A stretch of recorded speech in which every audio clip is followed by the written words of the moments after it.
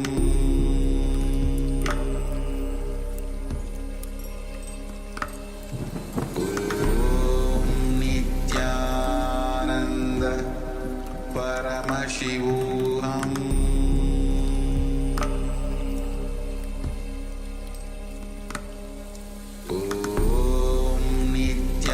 Nityananda Paramashivoham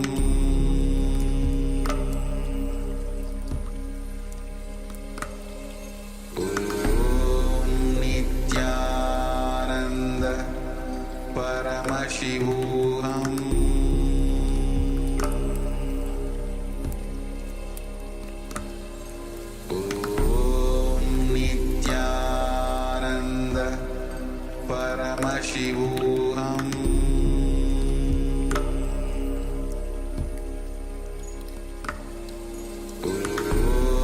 Nityananda Paramashivoham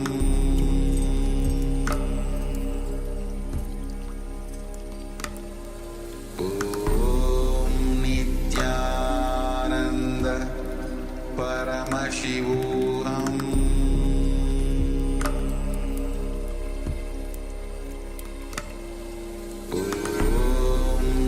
Nityananda Paramashivoham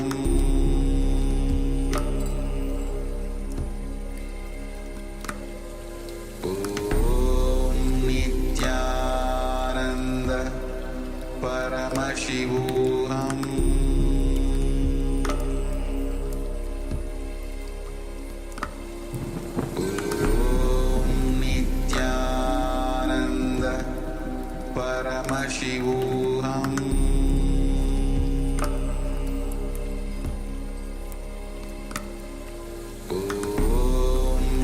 Nityananda Paramashivoham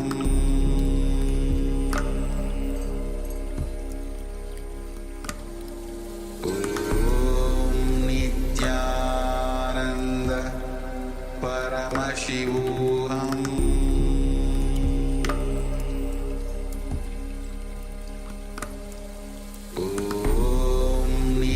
Nityananda Paramashivoham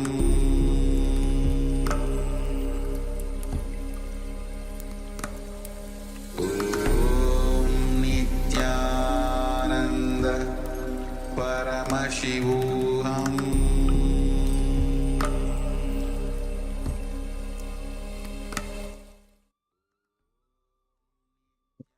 Slowly, very slowly you can relax.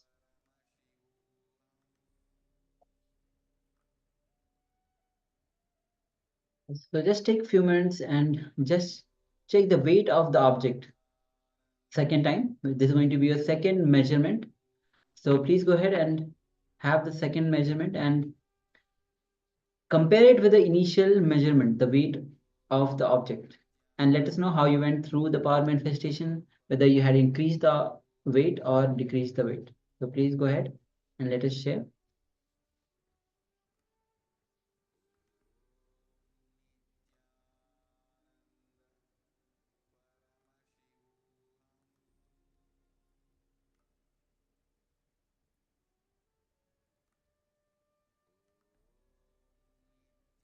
My juniors sharing went from 85.3 to 85.2, reduced Yes, by congratulations. 0.1 gram. Yes, thank you, Ma.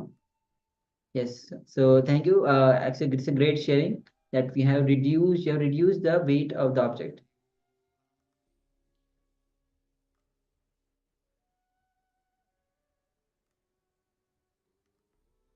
Yes, come on, all the participants on the even on the YouTube, you can also start sharing. Only when you start manifesting, you'll be able to manifest the power. You'll be able to reduce the weight of the object. You'll be able to do the consciousness of matter. When you are able to manifest the power, you'll be able to manifest so many things in the life. So do not separate yourself from so much of possibilities that Paramashiva is giving.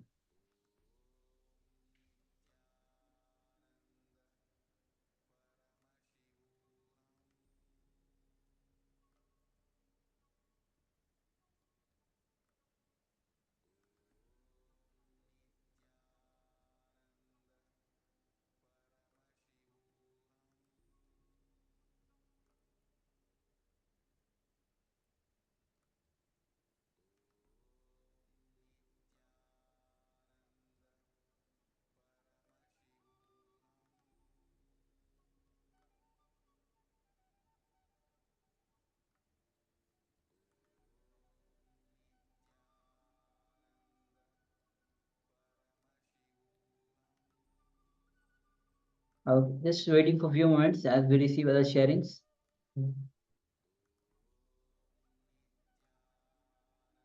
All right. So if you're still sharing, please go ahead and share. And thank you, Mahachuni, for manifesting and sharing. Yes, ma'am. With this, we'll be entering into the next revelation by Swamiji, which is going to be on transcending desires. Understand, only when you overcome the attachment to wealth, when one arises from the desires, only then you'll be able to attain the clarity and understanding of the true nature of wealth. Only then you lead to the freedom and the inner peace. As from the Shiv Sutra itself, when you transcend your desire, you can manifest wealth without being controlled by the wealth itself. So this principle aligns with the concept of living wealth-centric life while maintaining inner detachment. So true wealth is achieved when the desires are transcended. So let's get ready to enter into this revelation, and it will be followed by the meditation technique by Bhagavan himself. So let's come to the space of listening and let's begin. In Sanskrit we call viraga. Understand? Viraga means going beyond attachments. Vairagya. Going beyond. Raga means attachment. Araga means detachment. Viraga means going beyond attachment and detachment. Going beyond desires and desirelessness.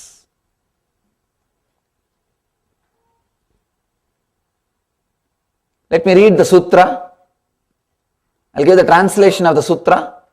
Then enter into the sutra. Enter into the truth. When some desire comes, consider it. Then suddenly quit. Suddenly unclutch and experience the truth in you. It's a very simple sutra. Very simple. That is why it's so complicated.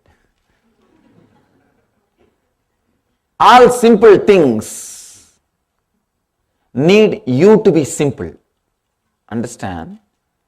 When the truth is delivered in a simple way, they take it for granted. You are already in a simple space, in an innocent space. Here, Shiva is delivering a beautiful truth. I can say this is essence of all spiritual literatures. Essence of all spiritual literatures. One more thing you need to understand. Never you can have the benefits of spirituality unless you practice it, go into it honestly. People come and ask me, Swamiji, is there a shortcut to enlightenment? I tell them, only when you drop the idea of shortcut, you will achieve enlightenment. As long as you have the idea of the shortcut means what? Trying to grab something without putting your energy or effort to it. Fortunately, there is no shortcut to enlightenment. Otherwise, you will suffer. See, great energy, great understanding, great truths should happen to us only when we are matured enough to receive it. When you are not matured enough, if you are just greedy of the truth, seeing a life or joy or bliss of an enlightened being, be very clear, you will create trouble for yourself. I have seen many times, people see the joy, they see the ecstasy and energy I radiate, and they become greedy of the state in which I am living. But when I ask them to go through the steps, they say, no, this is not. what we wanted.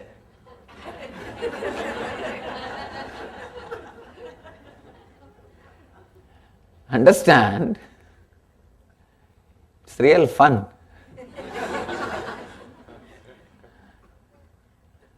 This is not what we wanted.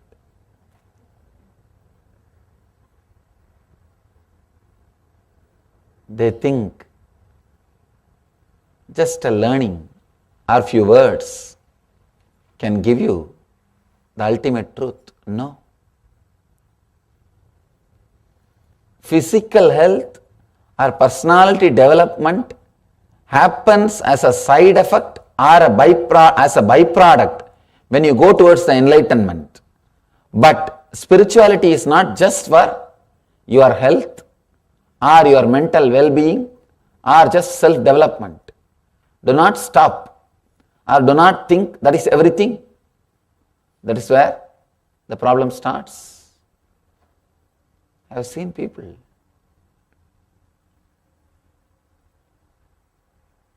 They see the space in which enlightened being is living, or the joy or the energy radiates, but they can't work to be in that space, to achieve that space.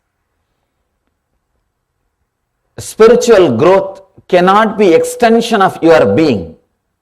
There should be a complete unclutching between what you were and what you are.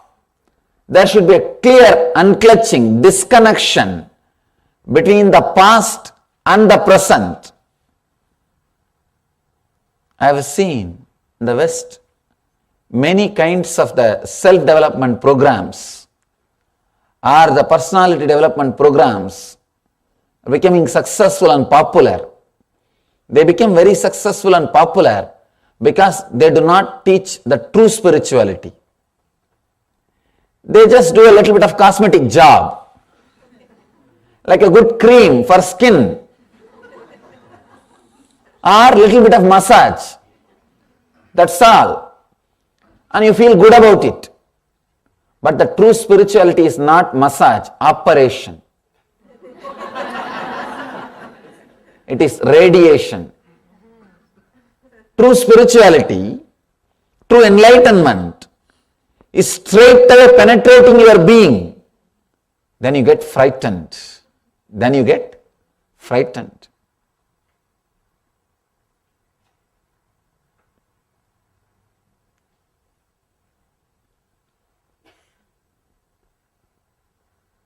Shiva is saying here, when some desire comes, consider it, then suddenly quit it, unclutch from it.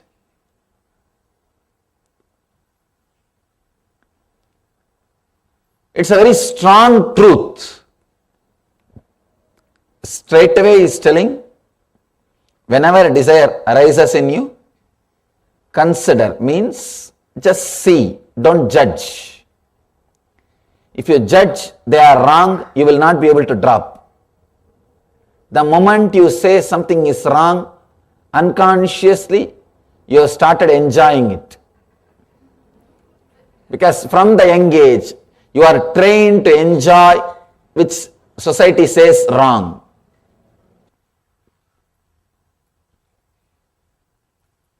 Shiva is not here just to give you a little massage or just to give you a little cream. No. He is here to straight away transform your whole being. He will put his hand straight away on the tumor and remove it. He will straight away do the radiation. He is talking to a disciple, not just to a visitor. Understand? Visitor is a person who feels greed towards the joy or the energy which Master radiates. Disciple is a person who is courageous enough to go through the process and imbibe the truth. Disciple is totally different. from a visitor. Here, Devi is living with Shiva. She is a disciple. First, I should narrate the story of Devi, consort of Shiva. Then you will understand to whom these great truths can be delivered, who is qualified to receive those truths. Devi was born to a king called Himaraja. He was called as a Daksharaja also. His father was a great king, very big king. Naturally, she lived a luxurious life, very luxurious life. But when she decided, I am going to stay with Mahadeva, stay with Shiva, she just decided, I am going to go and stay with him. Mahadeva, Shiva was living in burial ground, cremation ground. He did not have his own house. He did not have his own home. He is homeless. He is a great yogi, Mahatapasvi. If you see all the things around Shiva, things which society does not want, because he is such a compassionate being, all the useful things he gives it away to the society. His ornaments are very cheap Rudraksha beads, not diamonds and gold. His staying place is a smashana, cremation ground, not any palace. All useful things he gives it away to the society. He uses only what is not useful to the society. When Devi wants to go and stay with Mahadeva, Shiva, her father is objecting. No, you can't go and stay with him. You will not be comfortable. You won't be happy. He doesn't have things to take care of you. She says beautifully, here I may be luxurious but not blissful. With him I may not have the luxury, but I will be blissful. Devi leaves everything, and her father is warning her, if you go leaving me, you should not come back, because now it is a prestige problem. Daughter living with some beggar. She said, that's okay. She left everything, went and stayed with Mahadeva in the Himalayan hills. To her, he is teaching. That is why he is able to give the truth straight away.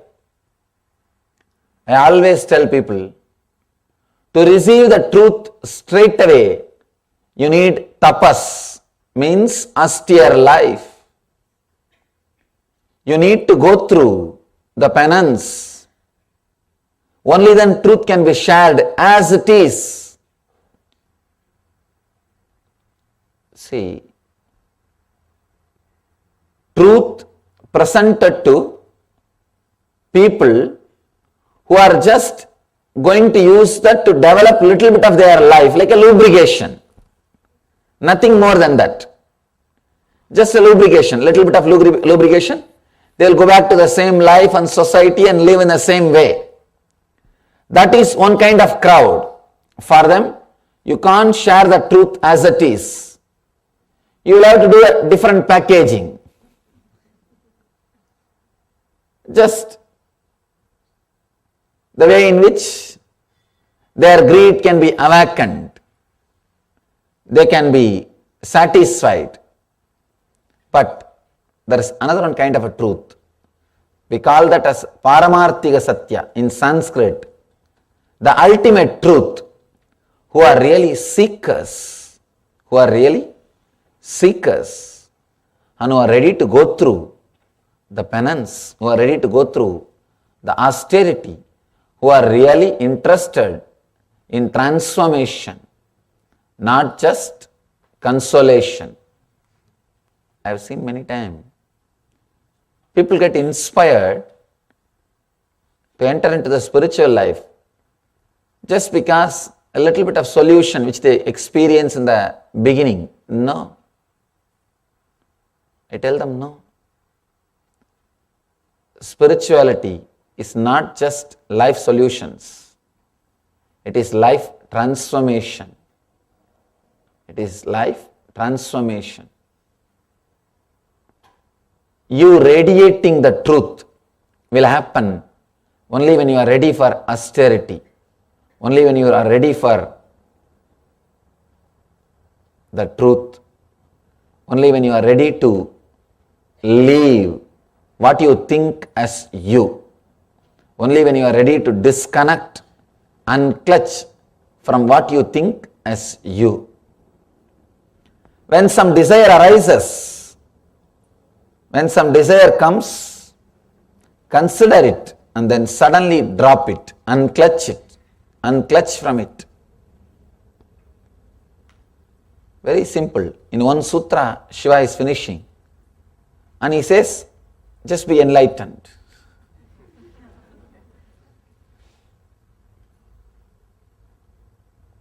Actually, you don't need more words to experience the truth at all. For any person to become enlightened, this is more than enough. This is more than enough. Here, Shiva is telling the essence of everything. The essence is already here, available.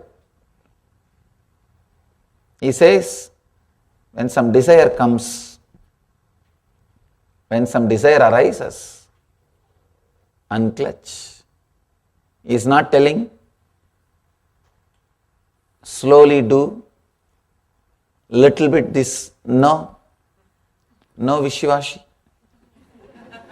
Straight away he is telling, when some desire arises, consider it. Consider it means witness it. Don't judge. Just see it. See. Then the moment you have seen it, unclutch from it. He is teaching pure renunciation. People may ask, how can it be possible? How can we renounce? Then suffer, nothing wrong. That's all. Simple. People come and ask me many times, renunciation is very difficult, Swamiji. How to renounce? I tell them, don't bother, then suffer. Then life will teach you two things. Either you learn from enlightened master or life will teach you. Life is going to teach you. If you learn from master, it will be a lot more easy because he will talk to you in the language which you can directly understand. Life, the language life speaks, you may not directly understand it. So it will give you strong punches. By that time, you start realizing those punches. By that time, you start interpreting and understanding the messages conveyed to you through the life, through the incidents in your life, the incidents which it is creating in your life. It will be too late. Understand? Either you learn from master directly, who is talking to you the same English in which you understand, the English in which you also communicate, you also relate. If you learn from him, it will be a lot more easy because you don't have to go through the painful experiences. Straight away, see, it's more like he has done a big research and development and he knows the truths of the inner software. Here he is ready with the software. Just download and start living it. But when you want to create your own software, of course you can. Then you have to live your life, go through the experiences. By the time you learn how to pick up the lessons from the experiences, how to interpret the experiences, you are ready to die. Life is over. Life is over. In Sanskrit, we have two words, anubhava, anubhuti. Anubhava means lessons you learn from the experiences. Understand? Anubhava means the experience, and learning lessons. For example, first you touch the charcoal fire and say, oh, charcoal fire will burn.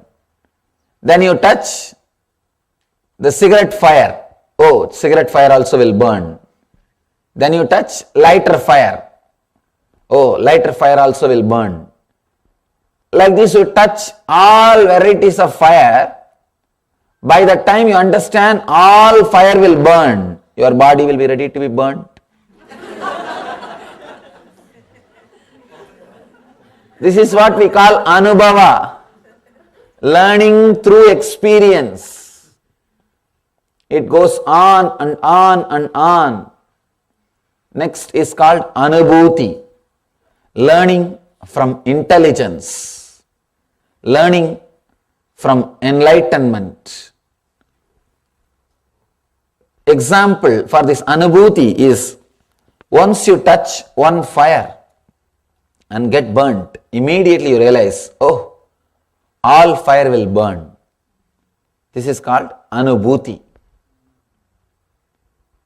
Understand?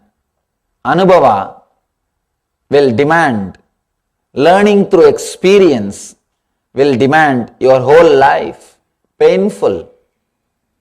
In the end, you will say the same thing which Shiva is saying. You will say the same thing which Buddha is saying. You will see the same thing what Jesus is saying. You will see the same thing which Mahavira is saying. All the great masters, what they are saying, you will see it and say it, but it will be too late. It will be little too late.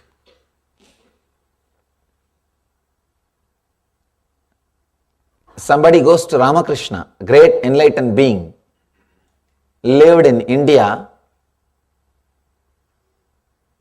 in 19th century. I think end of the in 1886 he passed away. He left the body. Great being, great enlightened master. Somebody goes to him and asks, Master, is there a way to connect outer world and the inner world and live with both? Ramakrishna says, yes, there is a way. You can enjoy both. But first, you have to achieve the inner world. First, achieve the inner world means, first, forget about the outer world. Put your energy, turn your energy towards the inner world. Achieve the inner space. Then suddenly you will see, you will have the outer world, but not disturbed by it. He gives a beautiful example. Boat, which always stays on the water, but water should never stay inside the boat. Boat can stay on the water, but water can't stay on the boat. Achieving the inner space, which is not moved by anything. Achieving the intense energy and excitement, which is independent of anything, is a basic need. Here, Shiva is also saying the same thing. First, let you achieve the inner space. Let you achieve the inner space. Unless that happens in you, no help is possible.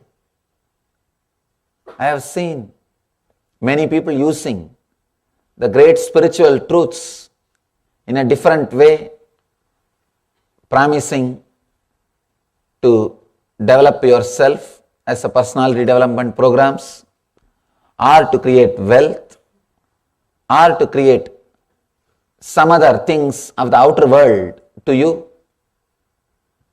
I can also sell with that packaging. It's not a big thing. It is not a big thing. But understand, the truth, the ultimate truth is totally different. The truth of enlightenment is totally different. And I really feel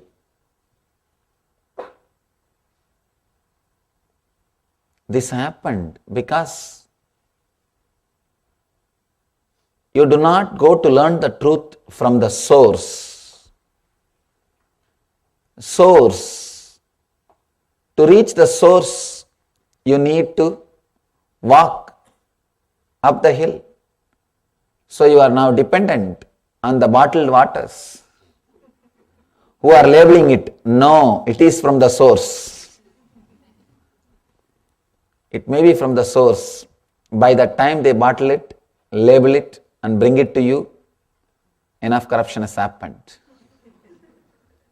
Enough of dilution has happened. Enough of pollution has happened. At least with water, we have some system.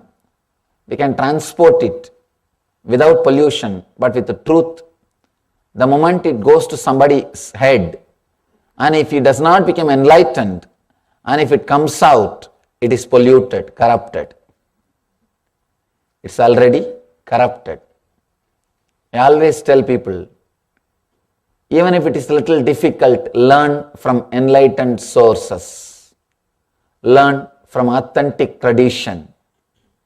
It will be little difficult. They will take little time. They will demand little austerity. They will demand little bit of penance, tapas. They will demand little time and energy and your attention. But you will reach the truth. You will achieve the truth. There is no instant packaging. There is no shortcut for enlightenment. Mahadeva is saying, when some desire arises, consider it, then suddenly unclutch from it. He is not telling, cherish the desire, it's okay. No. He is saying, suddenly unclutch. Before even the mind starts arguing with you, should I unclutch or not? Suddenly unclutch. If you are arguing with the mind, you will never unclutch. I always tell people, don't think before you jump. If you think, you will never jump. See in your life, if you are thinking, you will never jump. You will jump only the moment you stop thinking. Only when you stop thinking, you will take decision. Don't think before you jump. People always tell, think twice before you jump. I say no. If you think, you will never jump. Here Mahadeva is telling, suddenly unclutch. Before even your mind becomes aware, unclutch. You are enlightened. There is a beautiful story. One lady goes to Ramakrishna, great master, and says, Master, my husband is threatening that he will become a Swami. He will leave me and go away. He will renounce the life and go away. Ramakrishna says, don't bother never it will happen. She was very surprised. She says, no, he is talking very seriously. He is not just joking. Then Ramakrishna tells an incident.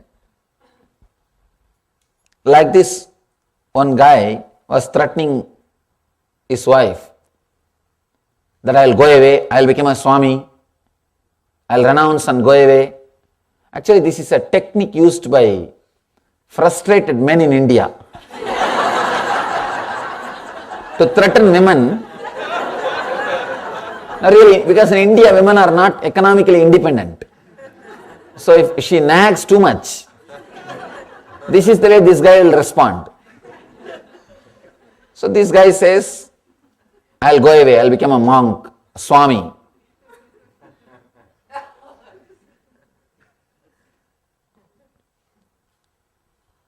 She goes and complains to his elder brother, that guy's elder brother, and says, your brother is threatening me that he will become a Swami, please advise him. Elder brother says, don't bother, never it will happen. Again she is asking, how you say never it will happen? He is very serious, he is talking really seriously. He says, no. How a person will become a Swami, understand, now see.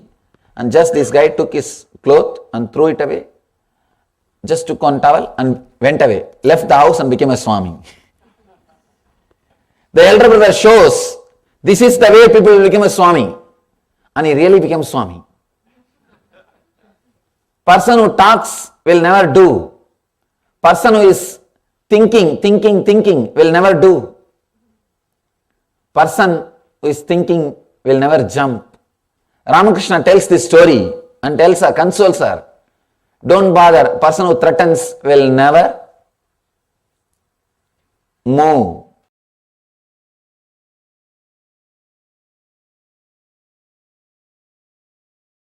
Shiva is speaking to a different kind of personalities and different kinds of people.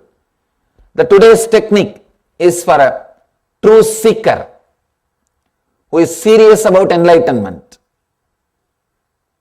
I have seen different kinds of seekers who are very happy only to talk about it, never to work for it. Who are little courageous to take one or two steps but not to go with it. Very few guys, courageous ones, they call them Dhira. Dhira means courage to travel, courage to live it, courage to leave everything else. Today, Mahadeva is talking, Mahadeva is giving techniques for that kind of intelligent, energetic, courageous people. He gives techniques for all kinds of people. First level, who are just interested in talking, but not doing about it. Second level, who are interested in talking and taking one or two steps, but not more than that. And the true seekers. He gives techniques for every level. But this is the technique for the people who are tired of being cunning. If you are tired of being lazy, if you have suffered enough with your dilemma, if you have suffered enough with your mind, then this is technique for you. If somebody is, people come and tell me, Swamiji, what you teach is really wonderful, amazing truth. But how to practice? I am not so mature to practice these great truths as it is. Then I tell them, suffer a little more and come back.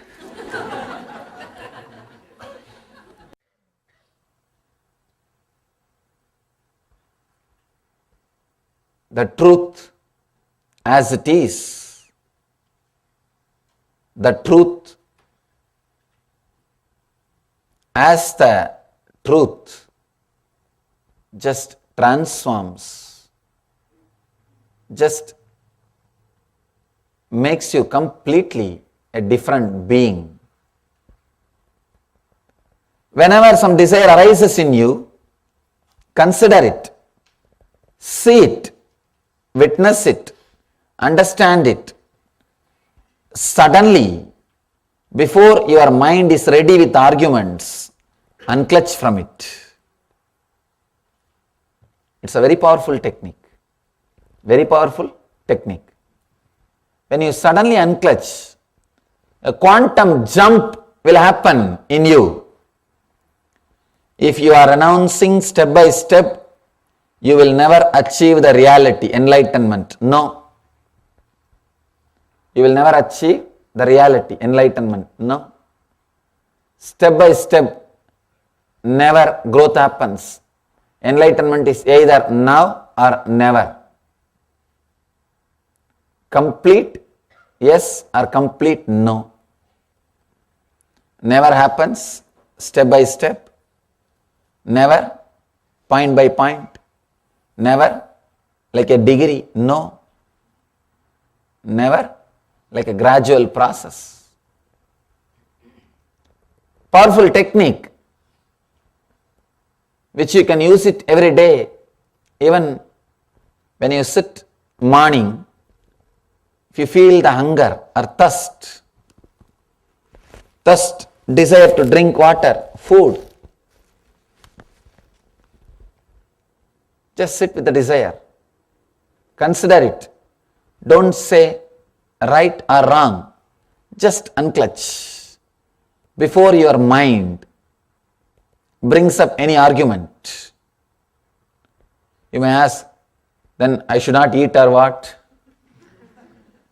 That is secondary. When you are really hungry, when it goes beyond unclutching, you will simply eat. That is different. But this unclutching can surely reduce the number of times and the quantity which you eat. Any desire, whether it is about anger, desire to express your anger, or desire to express your lust, desire to express anything, or desire for some object, just sit, consider the desire, and suddenly, before even your mind is ready, unclutch from it. Unclutch from it. Shiva is giving so many wonderful methods for so many different kinds of beings. The today's technique is for powerful, intense, courageous seekers who are tired of their same way of living, who are really tired of dilemmas, who have suffered enough with their mind, who have lived enough, and who understand the cunningness of their mind. This technique is for them. This technique is for those courageous few living beings. Suddenly decide, when you consider a desire, suddenly decide that you will unclutch over and do not allow the arguments and just be with that unclutched space. See what happens to you. See what happens to you. Maybe now for a few minutes we can sit effortlessly and try how we are able to practice this, how we are able to internalize this. Understand, this technique is not even to be practiced every day. No. This is supposed to be practiced effortlessly, internalized effortlessly. Suddenly at one day, you will unclutch from the very desire of holding on to this body. You will just unclutch. Now, close your eyes for a few minutes. I'll guide you how to consider the desires and how to suddenly unclutch from it before your mind brings any argument. Please close your eyes. Sit in a relaxed way. If some desires are arising in you, maybe desire to open your eyes or desire to move your body, any desire, just see that desire. Don't judge. There may be so many desires. Do not witness. Do not judge. Do not say right or wrong. Do not suppress.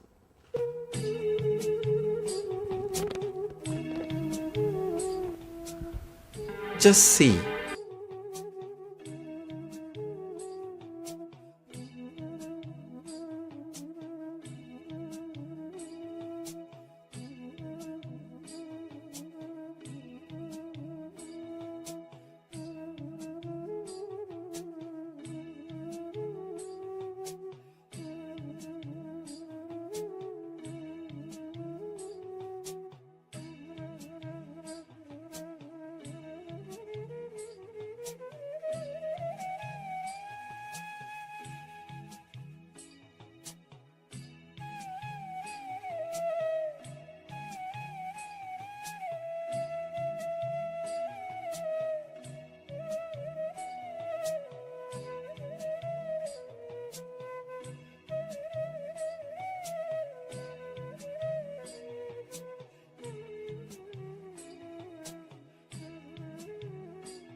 Don't say, don't think your desire is right or wrong.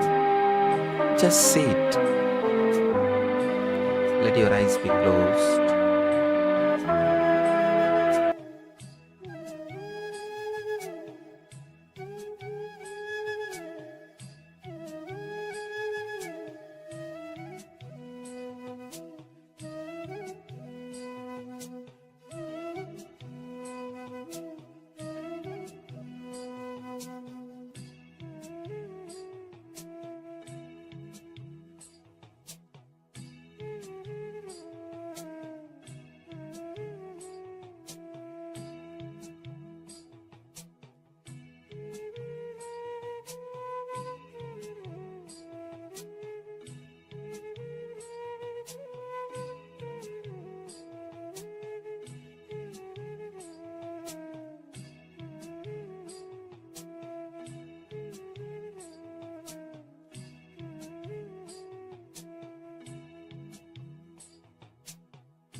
Let all the desires arise in you.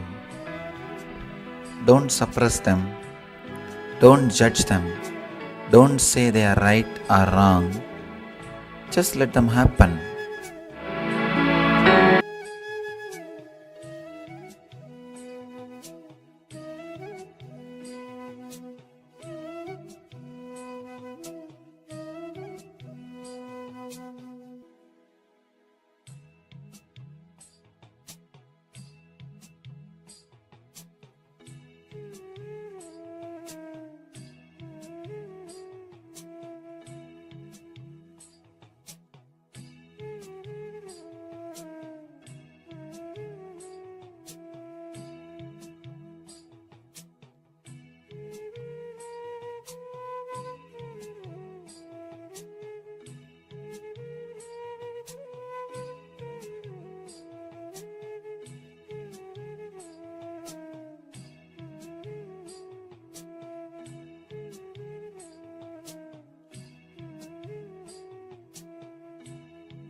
Suddenly, before even your mind recognizes, unclutch from all the desire and relax.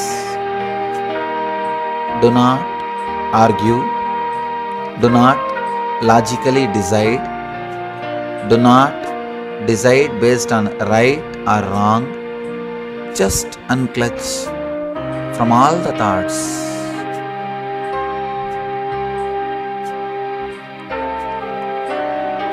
Let your eyes be closed. Just unclutch from all the thoughts.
anything comes up, just unclutch. Just disconnect. Don't judge. Don't say it is right. Don't say it is wrong. Just disconnect. Unclutch.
Om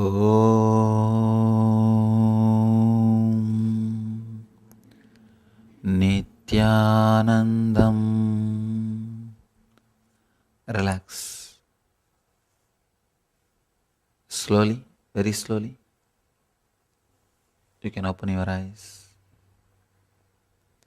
Try, whenever you are caught by strong emotions or strong desires, just sit with it.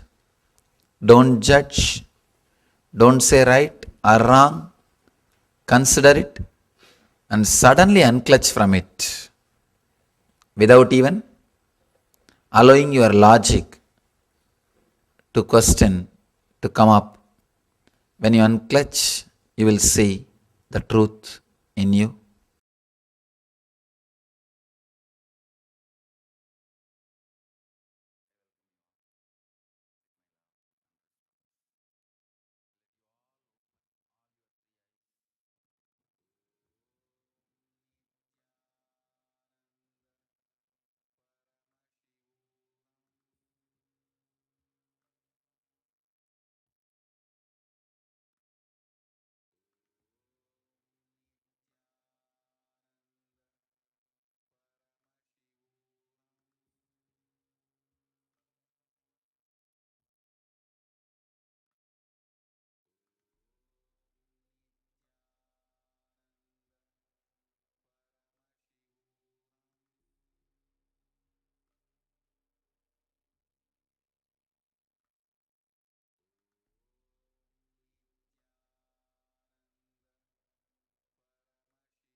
Today's subject is intensity is the key.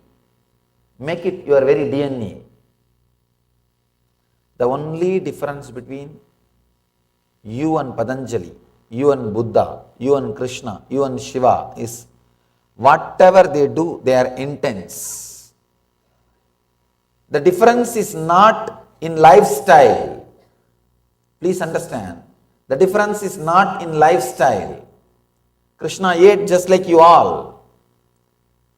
Krishna was singing just like you all. He was dancing just like you all. Bhagavatam may not record, but surely you would have done 1, 2, 3. Just like you all. Then what is the difference between you and Krishna? People ask, then what is the difference between me and Krishna? Intensity. He was total. He was intense. Whatever he was doing, he is complete. Whatever he is doing. So Patanjali is trying to teach intensity. I can say just this one sutra is enough. Decide from today, whatever you do, you will be intense. It means whatever you do, you will be inside your body. Many times people come and tell me, no Swamiji, I don't have time for meditation. What it means? And as if people who are meditating, they don't have any other work or not. It is just arrogance. In a way, I tell them, say that you don't feel meditation is that important, then I can understand. Don't say you don't have time. What for? We say we don't have time for meditation because making money. Because in this country, time is money. I have seen people, many times, people jump, people escape, they don't meditate, they don't do what they enjoy, they don't do some voluntary service, they don't do some spiritual work, they don't do anything and make money and accumulate. They compromise with their values, with their relationship, with their health, with their meditation, with whatever they believe. They compromised everything, made money. Now suddenly recession, that also disappeared. Where everything went, nobody knows. Tuck, the numbers gone, disappeared.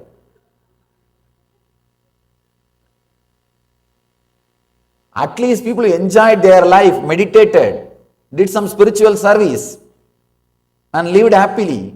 At least they have the satisfaction that they lived their life.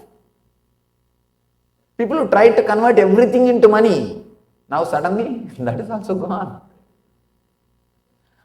Nobody knows where it has gone. That's another one funny thing. Fictions being sold in fractions. Fictions are being sold in fractions continuously. And people have, all of them have put their money in that field where the fictions are being sold in fractions. And suddenly, it's not there. At least people who lived their life, who lived what they wanted, who lived the values which they wanted, now they have the satisfaction. They lived their life. People who compromised, they don't even have that satisfaction. Anyhow, whenever people come and tell me, Swamiji, I don't have time for meditation, I tell them, just do only one thing. Only one thing. Every day at least 1 hour you spend with your body. Brushing, cleaning, taking bath, dressing, at least 1 hour. I say minimum. That 1 hour decide, you will be with your body. When you are brushing, just be with your teeth. When you are taking shower, just be with your skin. When you are dressing, just be with your body. Just that 1 hour spend with you, that's all. Nothing else. That is enough. You will see so much of transformation will happen in your system. You may think it is too simple. But if you look inside your life, when you start brushing only, you will be sitting in your office and doing all your work. When you are taking bath, you will be cursing everybody in the life. You can see. Those are the moments you don't live with you. You don't live with you. Just this 1 hour. That is what Patanjali means when he says intensity is the key. Just be intense in whatever you are doing. Suddenly, so much of transformation will happen. Living intensely, it's what I call living enlightenment. If you are sitting in the chair, feel very clearly, you are sitting. The chair is holding your weight, but you don't relax on the chair. Even now you can see, constantly you are holding yourself. Even though physically chair is holding your weight, you think you are holding yourself. You do not relax, even on the chair. You do not relax. You are not at ease with what is happening. Be intense with whatever is happening. When you are intense with whatever is happening, all your postures are yoga. Please understand. If you are intensely sitting, that sitting is a posture, asana. If you are intensely standing, the standing is asana. Whatever you do with intensity is asana. Asana is not adding movements to your life. It is adding life to your movements. When I was young, I learnt yoga from a great yogi, Yogi Yogananda Puri. Very great yogi. He used to teach me yoga in the temple, in the Arunachaleshwara temple, my native place. It's the largest Shiva temple, 25-acre granite construction, 25-acre built-up area in granite. Still, in India, there are thousands of cities. The temple will be the center of the city, and that will be the largest structure of the city.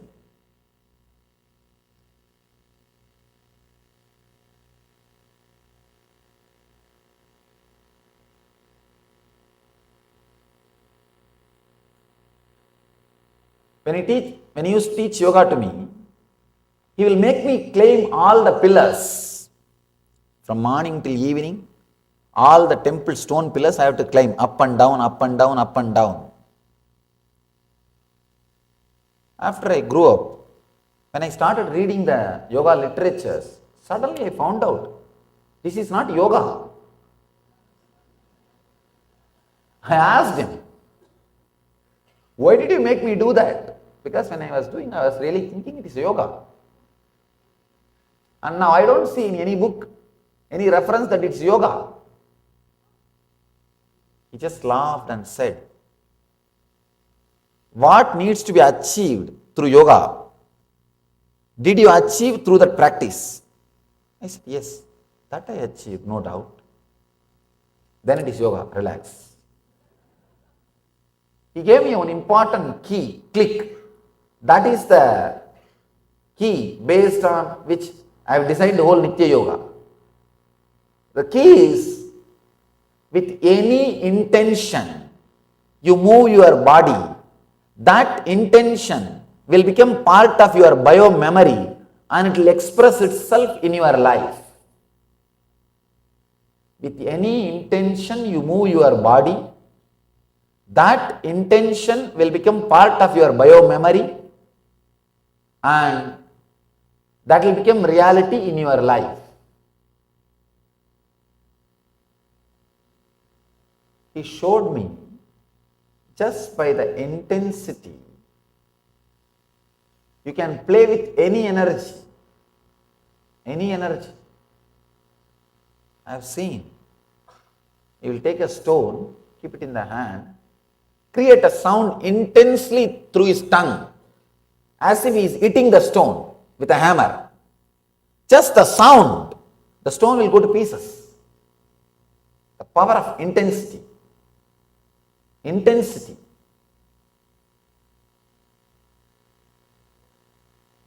He will create a sound as if he is throwing a stone. The fruits will fall from the tree. Intensity. With any intention, if you move your body, that intention will get recorded in your system and will become reality in your life. So be very clear. When you are working, running your life, if you have the intention, it is going to bring only suffering and disturbance and dissatisfaction. You will be attracting that in your life. So having positive intentions and moving your body is yoga. Any movement is okay. Any movement is okay. If the intensity becomes your bio-memory, suddenly you know you are in heaven. You are living enlightenment. You are radiating Jivan Mukti. Patanjali says very beautifully, intensity is the essence. Please understand. Intensity is the difference between religion and spirituality. Without intensity, even meditation will be a ritual. I have seen many people meditating all over the world. Now I know by conducting classes all over the world how different culture, different country people sit and sleep. Everywhere I am seeing how people sit and sleep, how they miss the words, how they sit and sleep. Without intensity, even your meditation will be a ritual. With intensity, even your ordinary activity like walking, talking, eating, sitting will be meditation. It will radiate. With intensity, you will attract that same kind of people around you. The same kind of people you will attract around you. You will feel connected to them. You can see many times people come and tell me, Swamiji, 4 years before I started my spiritual journey, I feel of late the whole world, everywhere spiritual awakening is happening. No. Actually, when you start journey, suddenly you will see in your life, you will start attracting spiritual people, spiritual ideas, spiritual magazines, spiritual websites. All those things will automatically start coming in your life. You will see people giving you that kind of gifts, that kind of books. You will start feeling connected to those things. World is not becoming spiritual. Your world is becoming spiritual. So with intensity, you will attract right people around you and you will feel connected to right people. Without intensity, even if right people happen around you, you will miss. I know thousands missed me. I know thousands lost me. Without intensity, even if I happen in your life, I'll just become memory. I'll only be vacation happened in your life, not life itself.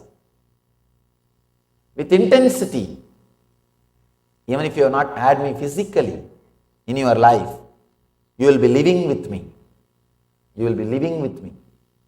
Without intensity, even if it happened in your life physically, you miss.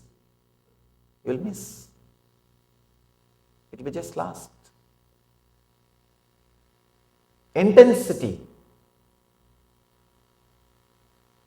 is the ultimate truth. Today morning in the press meet, one journalist asked me, what's the difference between religion and spirituality? If it is taught to you by somebody, anything it may be, it's religion. If you discover the truth of it by applying it in your life, it is spirituality. It is spirituality. Till you discover, it is religion. Only when you discovered it, it is spirituality. Intensity is the key for discovering it. That is the key for discovering it.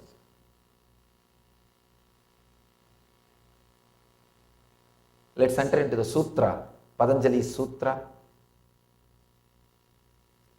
The 20th sutra, the sutra which I was commenting in the last discourse. I want to continue. And then today's sutra, I'll expound. Shraddha, Virya, Smriti, Samadhi, Prajna, Purvaka, Itaresham.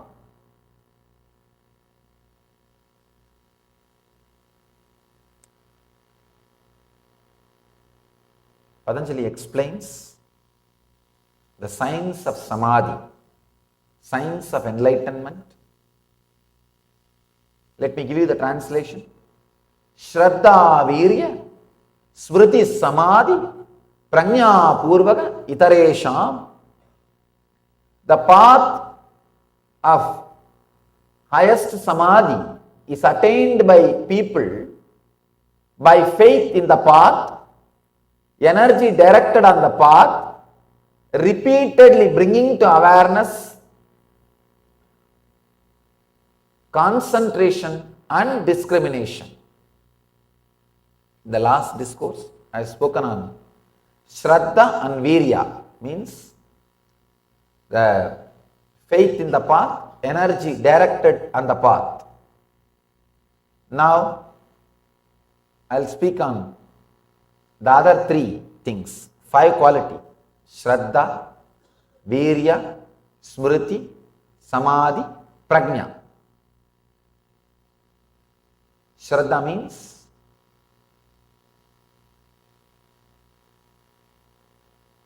faith, feeling connected to the spiritual ideas.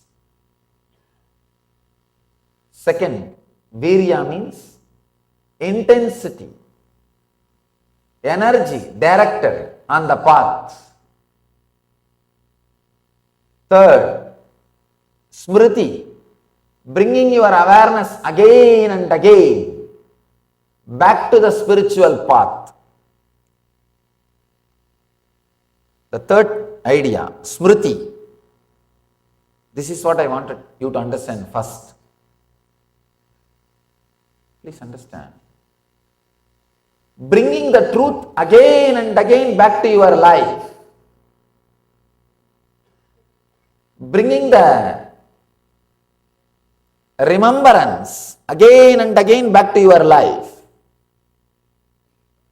See, when you are in depression, if somebody comes and talks to you and gives you the right idea, right click to come out of the depression, what great service that person is doing to you.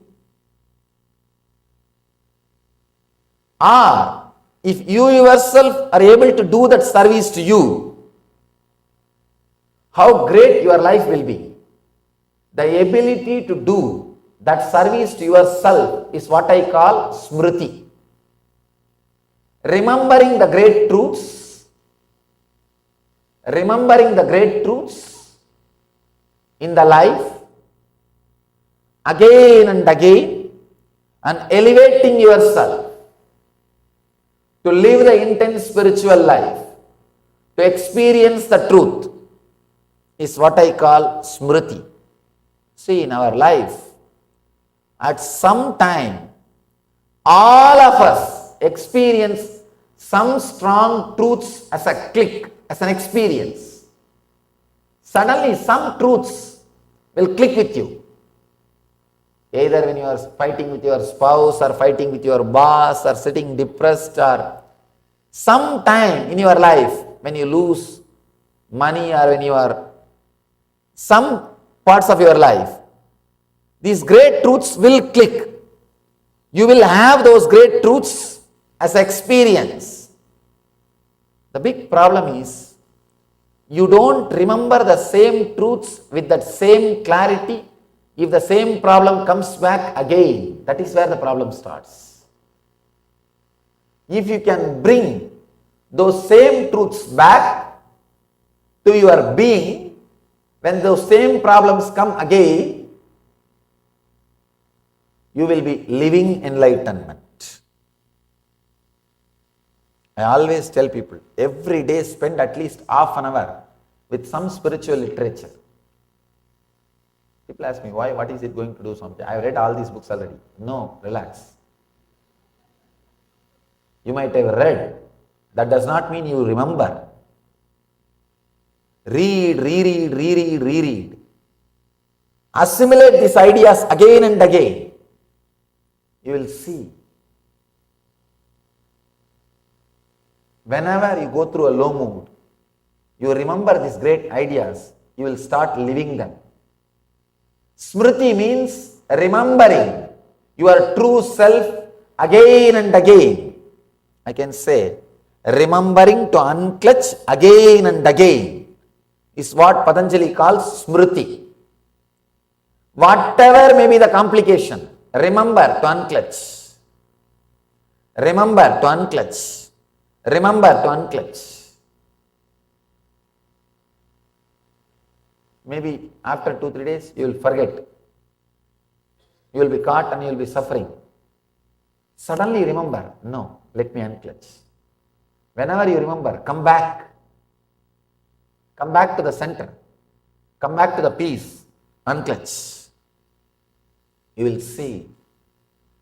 The constant remembrance is so powerful, so strong. That is the ultimate technique. All the rituals, spiritual literature, temples, everything is created. Everything is created just for this one idea, smriti, remembrance. All over the world, so much of wealth is put, invested in spiritual books, in spiritual infrastructures, so many spiritual things. Just one reason. You need to be reminded. You need to remember. That's all. You need to remember the truth. That's all. Nothing else. I am building temples all over the world. Just today morning, one journalist asked me, Swamiji, all over the world you are building temples, organizations, ashrams, monasteries. Why? I told one word. Just to remind people about these great truths. That's all. Nothing else. Soon, in few days, in San Jose, you may have a temple. It's just for reminding you the truth. Reminding you the truth. Smriti. When temples don't remind you the spiritual truths, they are not useful. When books don't remind the spiritual truths to you, they are not useful. When your life don't remind the spiritual truths to you, it is not worth living. Remembering the spiritual truths again and again and again is the essence. Please understand, Patanjali says, just by remembering, you can fall into samadhi. He is not giving this as a morality or inspiration. No. He says this is a science of samadhi. Ramakrishna says, the moment I see some villager from Chaitanya's village, I fall into samadhi. Just remembering that person, his village is Chaitanya's place, and the village remains Chaitanya, and Chaitanya remains Krishna, Krishna remains the enlightened consciousness, and he is already in samadhi. The right remembrance can straightaway transport you to samadhi. The wrong remembrance can immediately put you in depression. This word all of you can understand, because it's your experience. A wrong word can put you in samadhi immediately. The right remembrance. Wrong words can put you into depression immediately. The right remembrance can put you into samadhi immediately. For right remembrance only, smriti only, the satsangs, temples, rituals, everything is created. See, rituals are nothing but every day reminding your godliness. Before doing any ritual, the first mantra is called Manasa Puja, remembering your soul as God and worshipping that. Only then you worship that same consciousness in the deity. It means what? The puja is nothing but remembering the great truths. Smriti. If you have remembrance, you don't need anything from the outer world. If all these outer world things do not remind you, then they have no use. Then they have no use. Smriti, the mala, bracelet, everything is just for remembrance. Smriti, nothing else. It's not for any other reason, just reminding you. Whenever you see them, you remember these great truths. This mala, bracelet and all is to help you not to forget the truth. But sometimes people forget that itself. Reminding the truth, smriti. The next truth, Patanjali says, prajna. Samadhi and prajna. Samadhi means constantly trying to be in the deep silence, the gap between the two thoughts in your inner space. See the gap between the two thoughts of your being. You again and again experience samadhi every moment in your life. The problem is, you don't have patience for that gap. You are running without even knowing why you are running. I have a story for you. An overweight man went to the doctor who advised him to lose 10 pounds. The doctor recommended that the man should run 5 miles every day for the next 100 days. The patient phoned the doctor exactly 100 days later. Doctor asked, "Have you lost the weight?" Patient said, "I have, but I am not at all happy with the situation." Doctor asked, "Why?" This guy says, "Because I am 500 miles away from home." The fool is running, not turning back. Sometimes you are also just running, not looking in the gap, not coming back. If you are continuously running, you might have achieved 500-mile goal, but you will not be in home. Same way, if you are continuously running behind your mind, you may achieve what you want in the outer world, but you will not be in the home. You will be far away from the home. So come back to the gap. Coming back to the gap is what Patanjali calls samadhi. Make time to come back to the gap. Don't say I am not able to. Every moment the gap is happening inside you. Because of the gap only the next thought is able to come. Understand? It's like the fish tank, water bubbles coming up. It may look that all the bubbles are interconnected, but they are not. There is a gap. Same way, you may feel the thoughts are continuously connected. No, there is a gap. Relaxing in that gap is what Patanjali calls samadhi. The fifth idea Patanjali is sharing is prajna, means discrimination.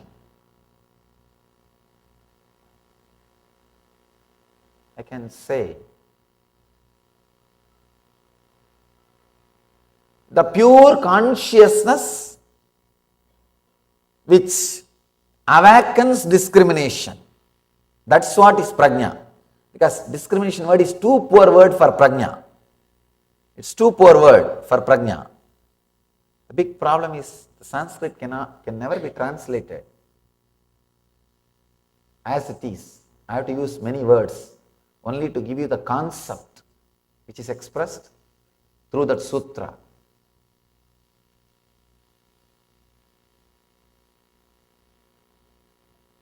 discrimination. Please understand. Consciousness which awakens the discrimination. When you are aware, when you are conscious, you can never make a mistake. You can never make a mistake. When you are conscious, constantly you respond to the situation in the present moment. See, if you are not conscious, you act based on your engrams, not based on the truth, your own intimate experience. If the prajna is there, you act based upon your own intimate personal experience. If the prajna is missing, you act based on the samskaras, hearsay, what they will say, what he will say, what the other will say. From the samskaras, the person who is operating from prajna will have a deep discrimination. He will have very deep discrimination. I have a story for you. Two gas company servicemen, one old, one young, were calling on houses in a neighborhood, checking the meters. At the final house on their round, a lady watched through the window as they checked the meter. Their truck was parked at the end of the street.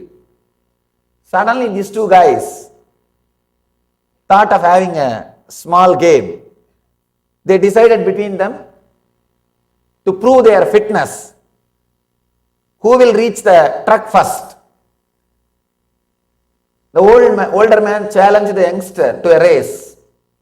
As they ran to the truck, they were surprised to find the woman from the last house huffing and puffing right behind them. What is wrong? They asked that lady. She gasped and said, when I saw two gasmen running as hard as you can, I figured I would better run too. Sometime you are also running behind gasmen, not knowing why they are running. When the prajna is not there, you run based on samskaras, fear, not based on the real experience.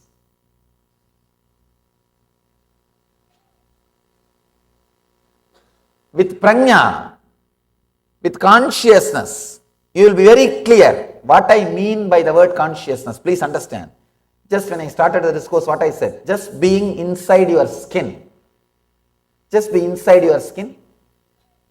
Deal the persons, situations, places, everything directly. Everything straight. Be inside your skin and deal the things directly. Then you will be very clear. You will be very clear what you can, what you can't, what is your life, what is your goal, everything. You will be very clear. You will be very clear what you can and what you can't, what you want and what you don't want. There won't be any confusion. There won't be any confusion. You will be just straight. I have a story for you. A woman went with her husband for his routine medical checkup. But afterwards, the doctor took her to one side and said, I am afraid I have some bad news. Unless you adhere to strict routine, your husband will die. Every morning, you must give him good, healthy breakfast. You must cook him a nutritional meal at night. Furthermore, you must not burden him with household chores. And you must keep the house spotless and germ-free. I know it places a great deal of work on your shoulders, but it really is the only way to keep him alive. On their way home, the husband asked his wife what the doctor had said to her. Oh, she replied, he said, you are going to die.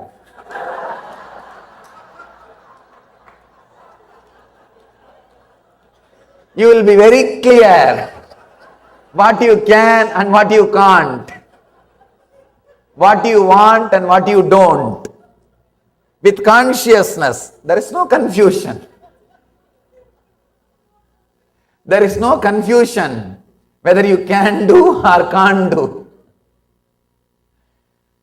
The dilemma between can and can't will not be there. The dilemma between want or don't will not be there. The power of consciousness, prajna, will remove agnya. Please, agnya means ignorance. Prajna means beyond ignorance. As long as you have ignorance, be very clear, you do not have prajna. Somebody goes to Buddha and asks, Buddha, I have a huge problem in my country. He's a king. Almost all the kings who were alive in Buddha's period in India were either sannyasis of Buddha or disciples of Buddha. Because he showed in his life, kingdom is nothing. Kingdom is nothing. He showed in his life, the kingdom is nothing. And the great truths of spirituality is the strength. Almost all the kings were his disciples. Either they have taken sannyas and left the kingdom. If they are sitting in the kingdom, they are ruling as Buddha's representative. That's all. Goes and asks, there is so much of confusion in my kingdom. Please give me some advice. How can I sort it out? Buddha says, sit and bring your awareness to your breathing. He says, if I am sitting like this, they will not only take away the kingdom, they will kill me and everything will disappear. Buddha says, just listen to what I am saying. And beautifully, the king expresses, he says, when I listened, I sat with myself consciously. Suddenly I could see the root of the problems. When you see the root of the problems, you have solution. Please understand, when you see the root of the problem, you have solution.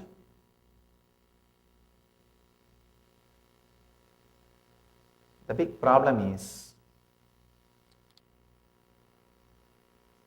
sometimes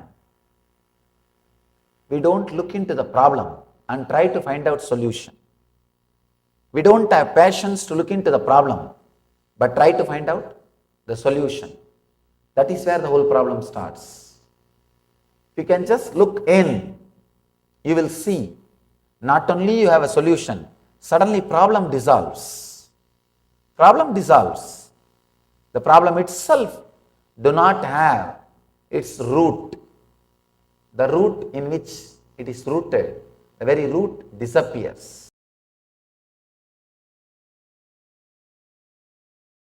Namo Arihantanam, Namo Siddhanam, Namo Ayaryanam, Namo Uvajjayanam, Namo Loye Savasahunam, Eso Vanchanamakaro, Savapavapanasano, Mangalanancha Savesim, Padamam Havai Mangalam.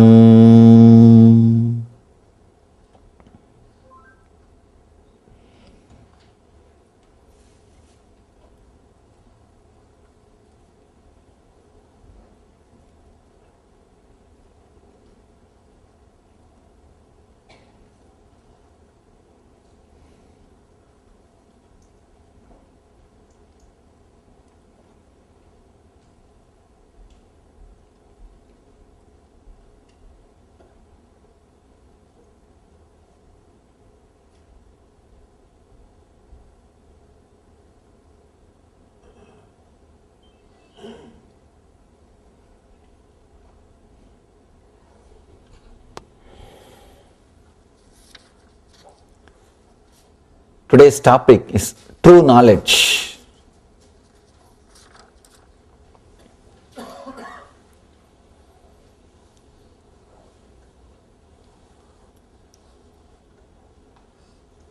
Everybody, every master, every spiritual person claims what they are teaching is the true knowledge.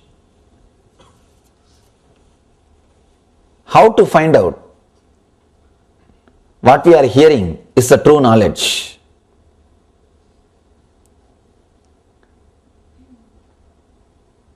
There should be a scale for satya. There should be a scale for truth. What is truth? There should be definition. There should be clear idea with which we can find out whether it is truth or not. Mahavira is giving the touchstone definition of satya here.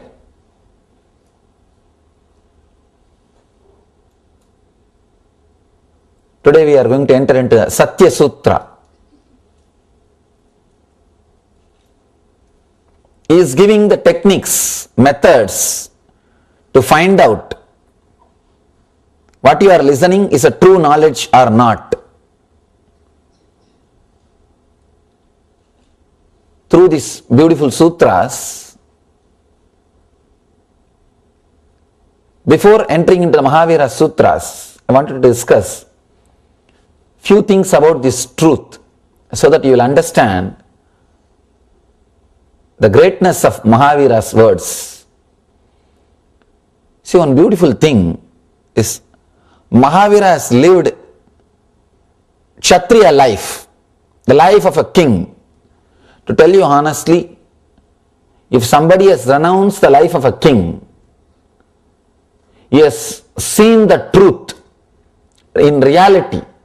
Please understand, an ordinary beggar becoming a Swami or renouncing the world, he has nothing to renounce. He has nothing to renounce. You can't even say he has renounced the world or he has achieved something. No. A king renouncing, that is the greatness. King achieving. One more thing, when a king achieves enlightenment, even his expression will be very sharp and to the core, to the point. He will speak to the point because basically he is brought up without fear. King is a guy who only creates fear in others. He doesn't have fear. He doesn't bother. He is not going to use the socially polite words. But a guy who was poor or a beggar or a person who lived in forest, even if he becomes enlightened, he will not talk the truth completely. He has to use the socially polite words. He can't tell the truth which goes against the vested interests of society or king. But when a king becomes enlightened, he doesn't bother. He says the truth in the best way. He presents the truth as it is. Here, the best expression is happening because Mahavira was king. See, one more thing, when you live a life with wealth and richness, you know all the secrets of human mind.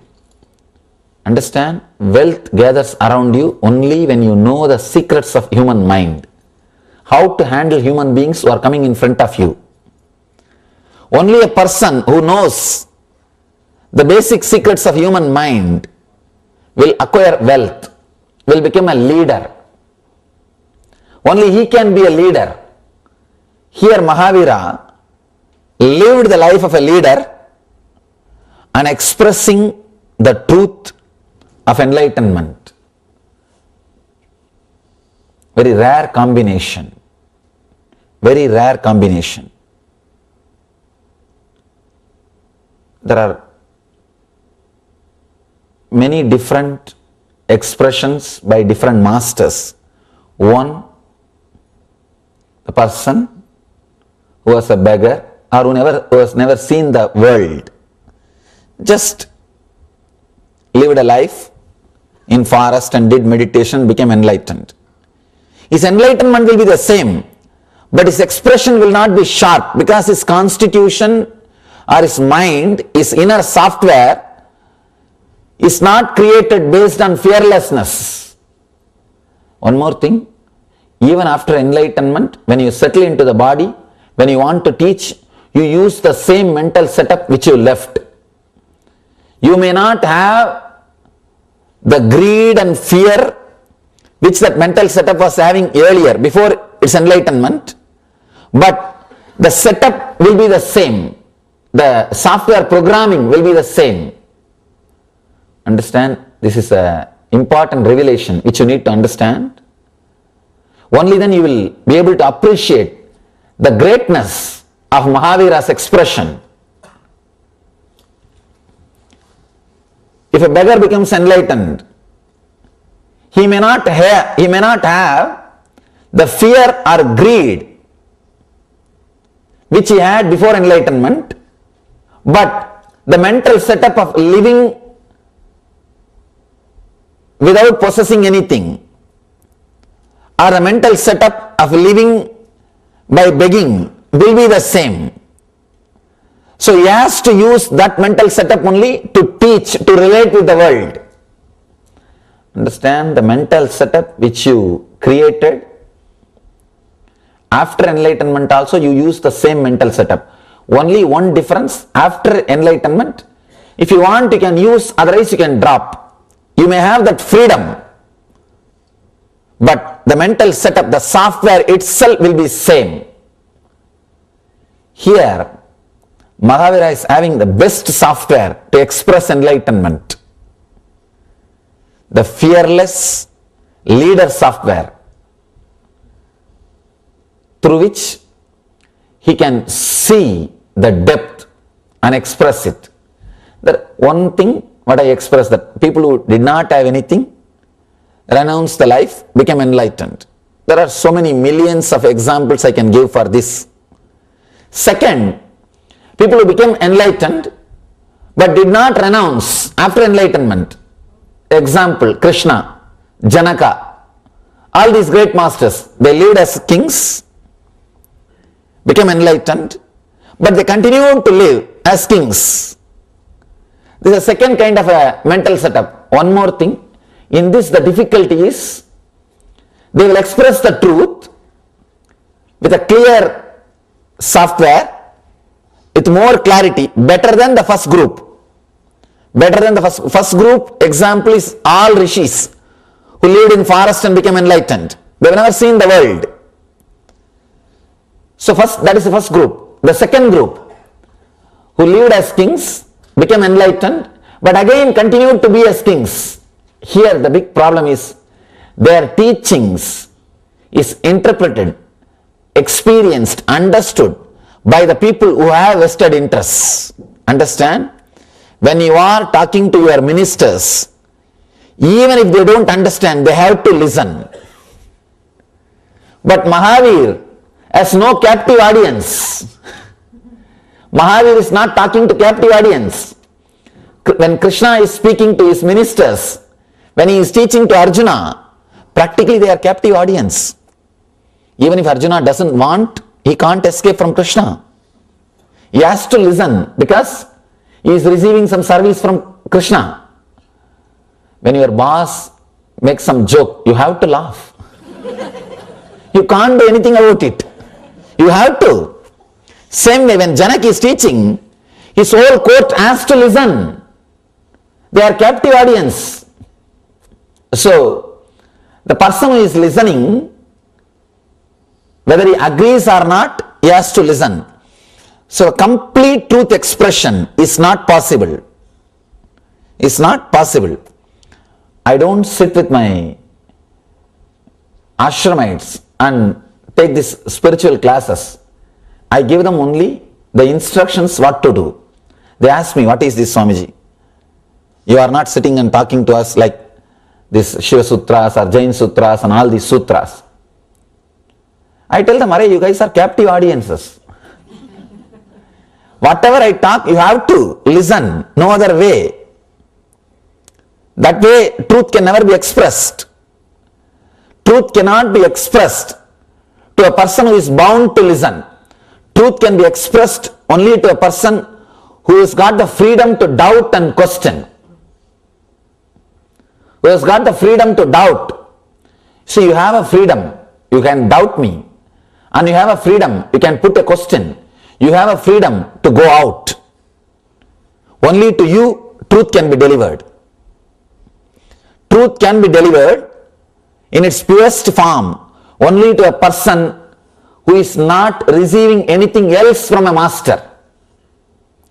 If you receive something else from me, apart from truth, you may be sitting here for that. You can't receive the truth. You are not qualified to receive the truth.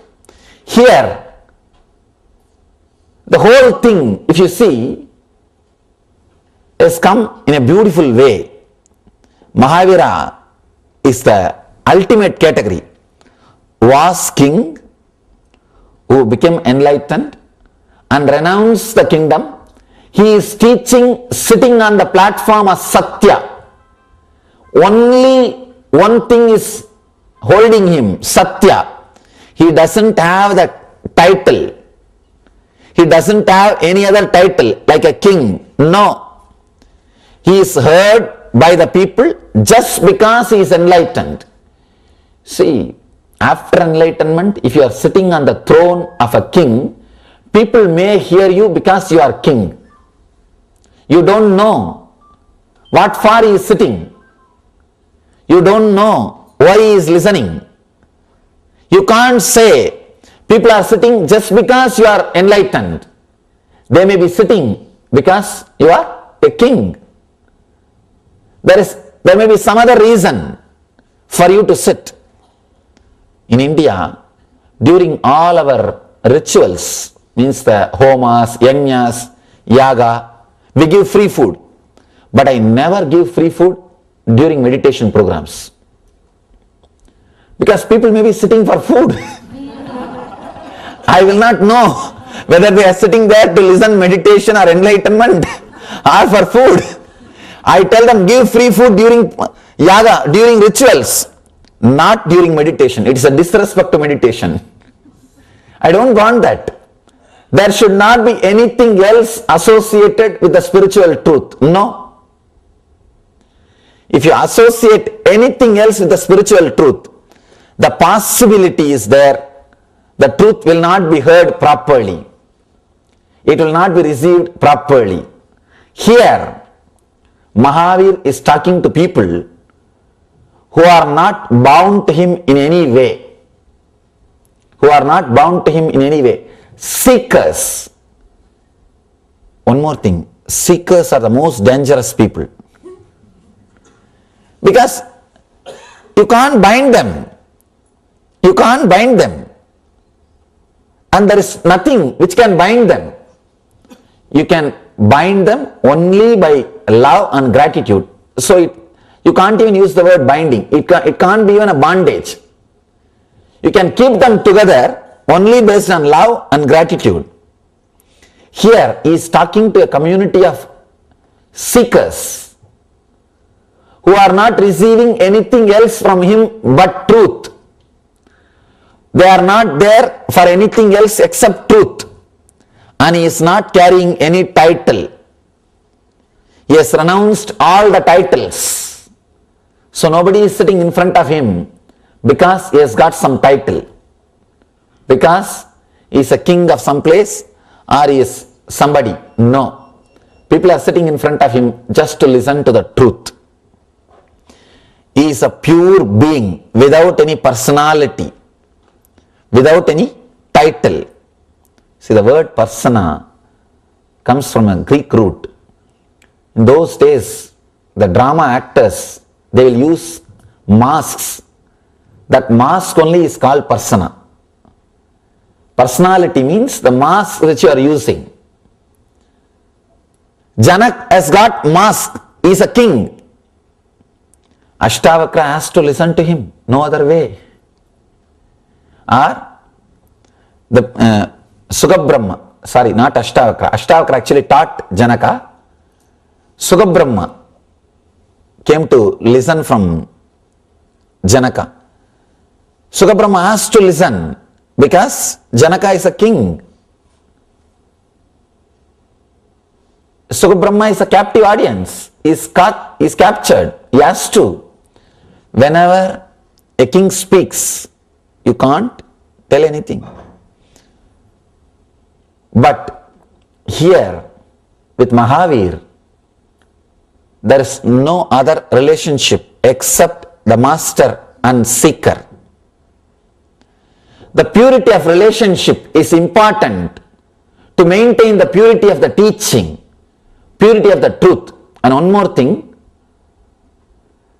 Mahavir has no vested interest. He is not talking to his people to make them do something. No, there is no ulterior motive. There is no goal.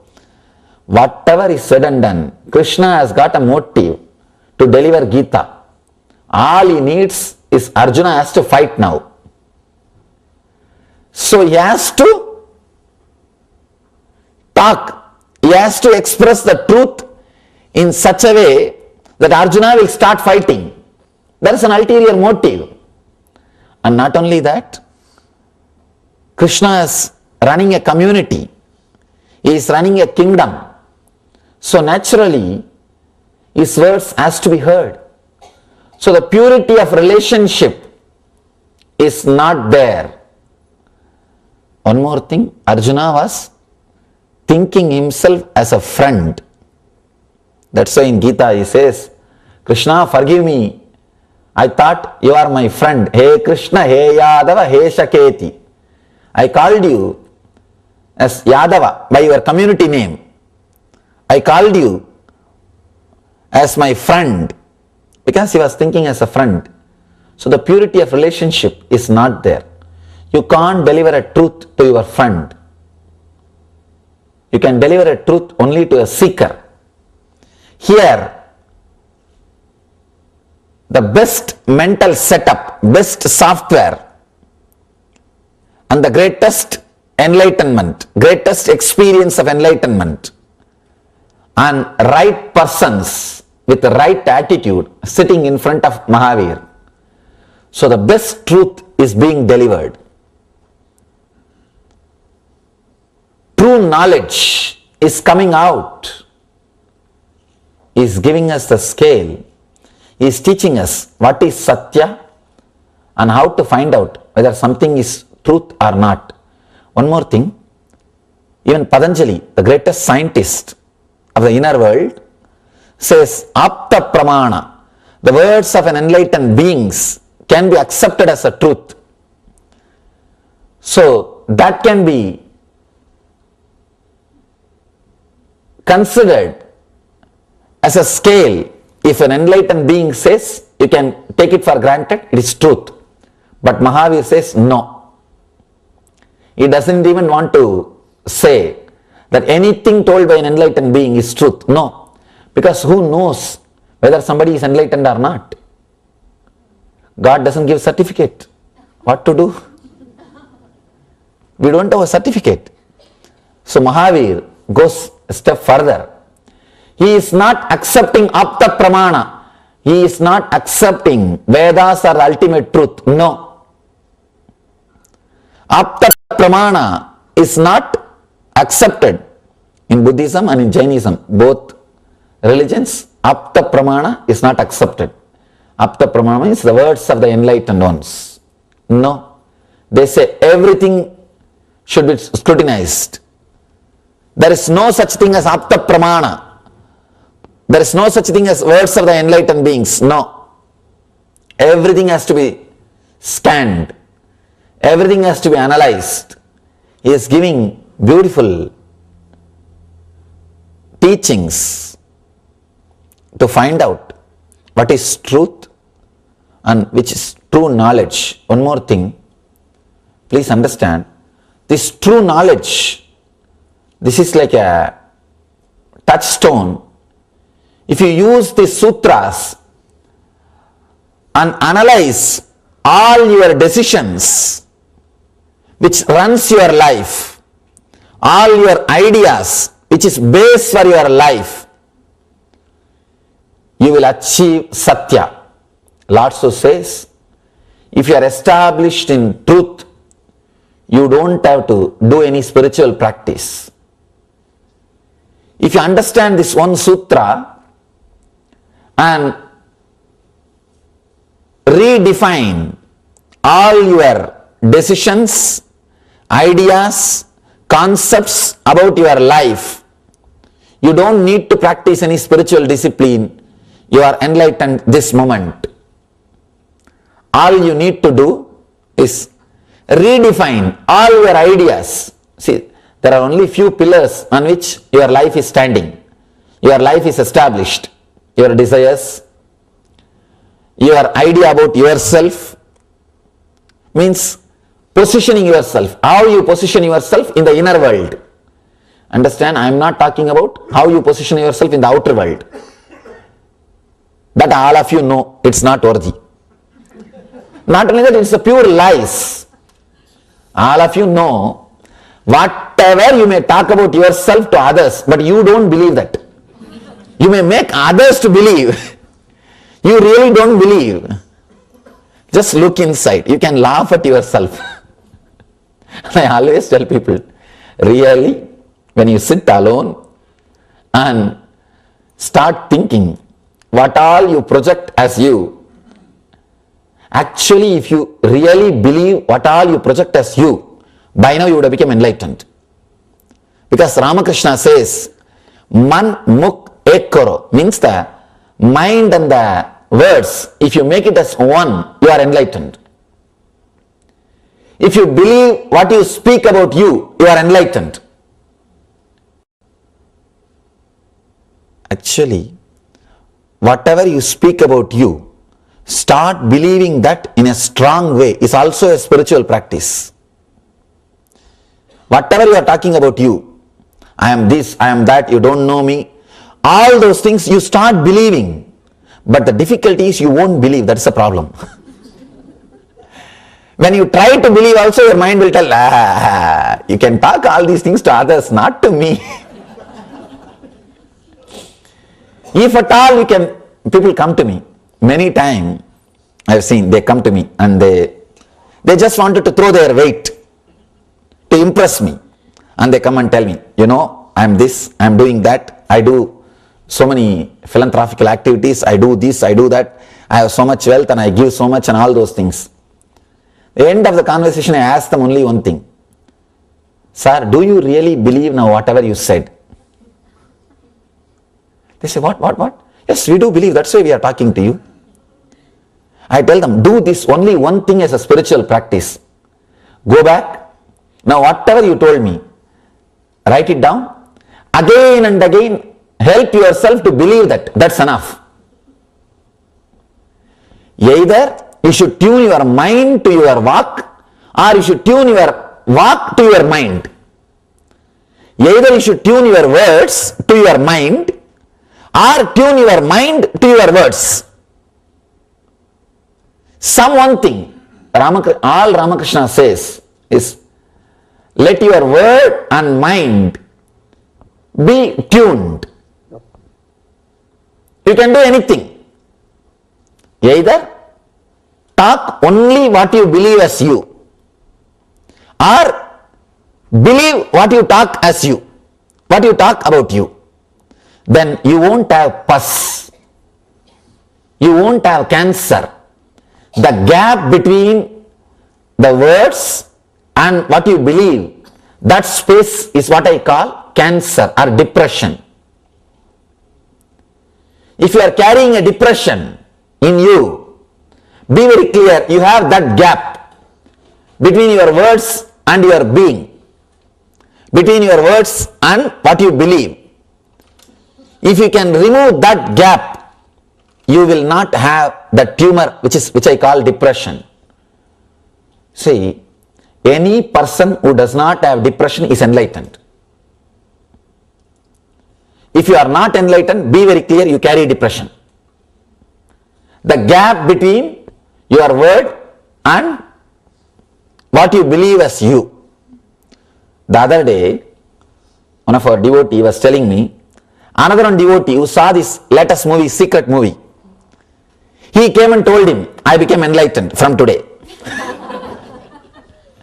And the guy who was talking to him, he is a strong intellectual guy. He took him to task. Within 10 minutes, that fellow lost the enlightenment. He was trying to convince himself for years or months that he is enlightened. This fellow took away his enlightenment in 10 minutes.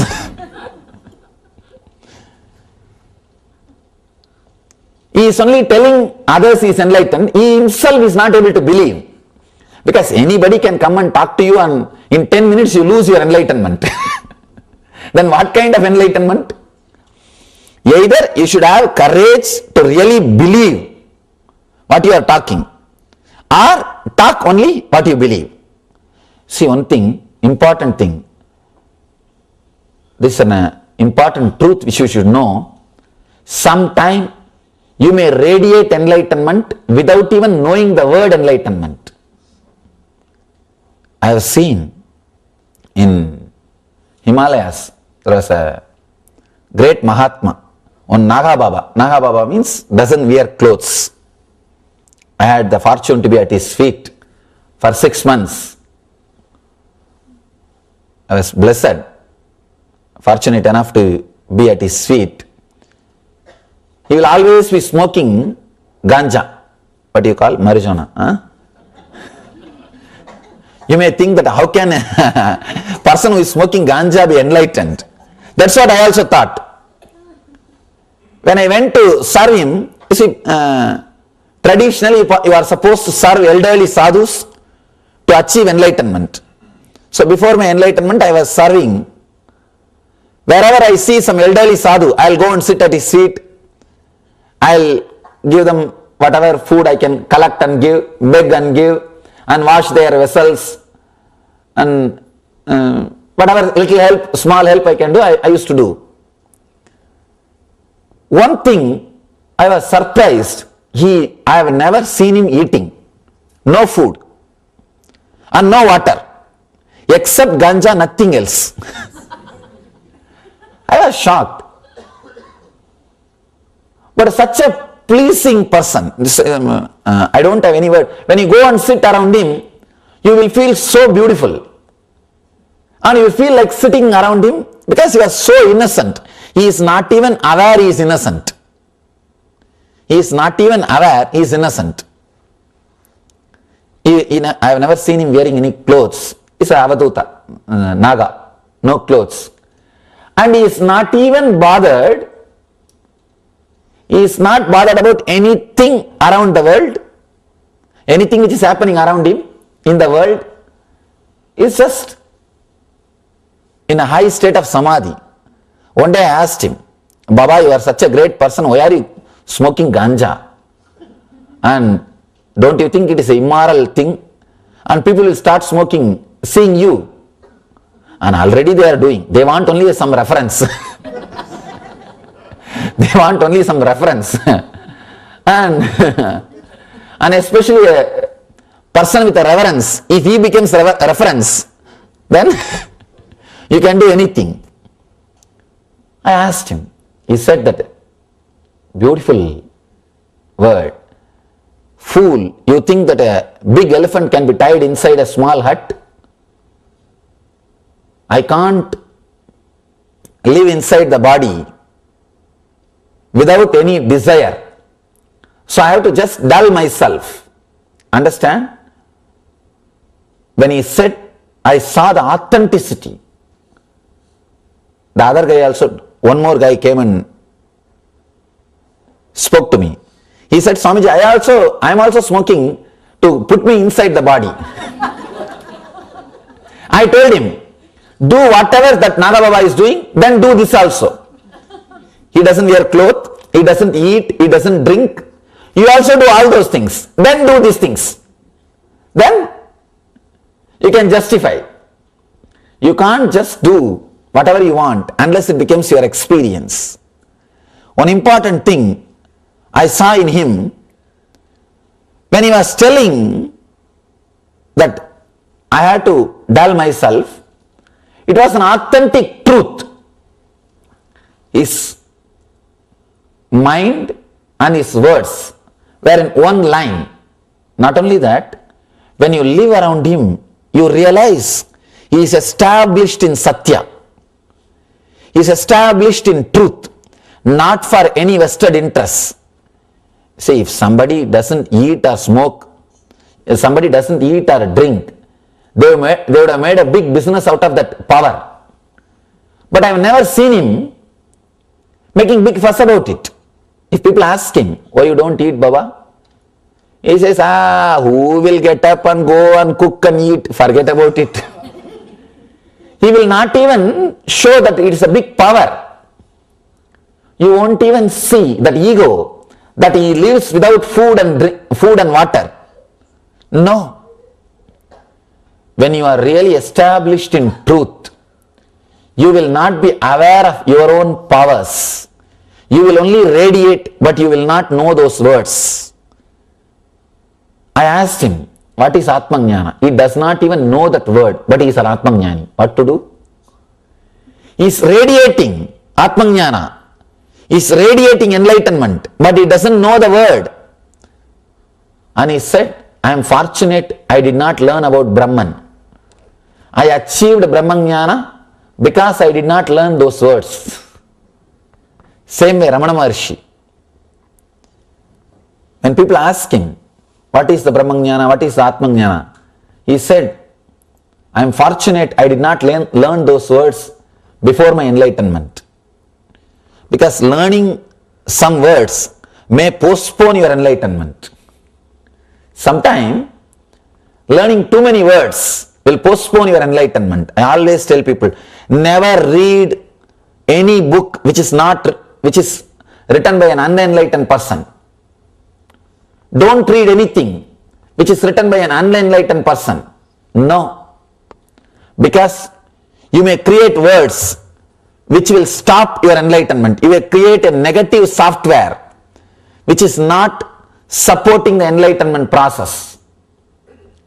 Enlightened person's words will create a positive software in you which is constantly inspiring you towards enlightenment. See, in the end, all enlightened masters will be pushing you towards sadhana, towards enlightenment.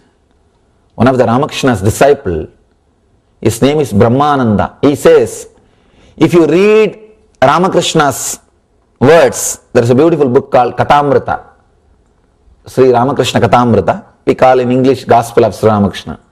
He says, if you read that book every day for 1 year, I assure you will have the darshan of the ultimate. You will experience enlightenment. You will be shocked. How can a person assure? How can a person say that enlightenment in 1 year, guaranteed? I tell you, when you read these master's words again and again, when you listen these great master's words again and again, you create a new software, you create a new mental setup, which reminds you the ultimate truth again and again, which inspires you towards that higher ideal again and again. Every day, you are again put on the track. You are again inspired to run. You are again given the enthusiasm to take up the journey. It's like a everyday inspiration, and it creates a new mental setup. It is true, when you read or listen to the master's words for 1 year, and 1 year is too much time. 1 year is enough to create a mental setup which will radiate enlightenment. It's like there is a light. In every one of you, that light is there. In front of the light, if there is a wall, that light can't shine. If there is a glass, that light can penetrate and it can shine. Putting glass instead of wall is reading enlightened beings' words. As on now, you have a big wall in front of your light, the Swayam Prakasa Jyoti, the self-effulging light, which is inside your being. You have put big wall. That wall is your mind. If you just put a glass instead of that wall, the glass means the mental setup which can allow that light to express itself. The mental setup which does not block or stop that light expressing itself. You will see that enlightenment is radiating through your senses. It is radiating through your being. See, I can't even say enlightenment needs to be achieved. No. Your senses are supposed to be purified so that that light can penetrate and express through it. That's all. All of you are having it. No doubt about it. All you need to do is purify your body and mind so that you can allow that to express through it, so that it can radiate. Nothing else needs to be done. The purifying mechanism or the alchemy process, you can't even call as mechanism, alchemy process is what I call flooding yourself with this truth, Satya. Vivekananda says, flood your whole being with the truth. Whatever can be washed away, let it be washed away. The earlier they are washed away, better for you and the people who are around you. See one thing, if you have a clear idea about what you believe as you and what you talk about you, what you express as you and what you believe as you will attract that same kind of people around you and you will live completely ease.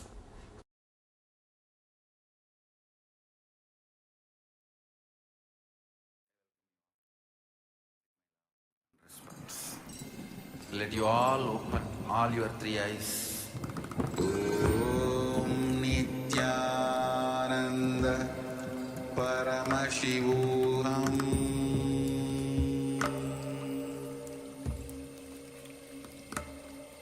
Om Nityananda Paramashivoham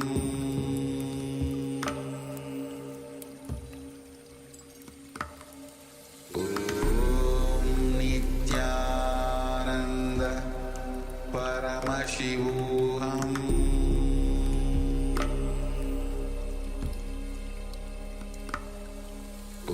Om Nityananda Paramashivoham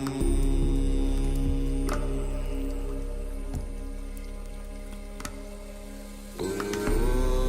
Nityananda Paramashivoham Paramashivoham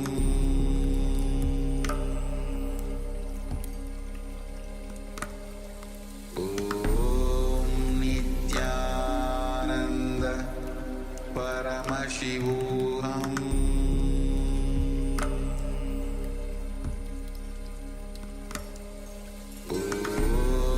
Nityananda Paramashivoham Om Nityananda Paramashivoham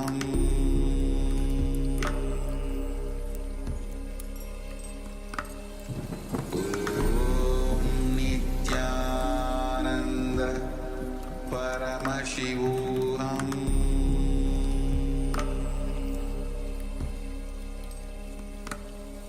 Om Nityananda Paramashivoham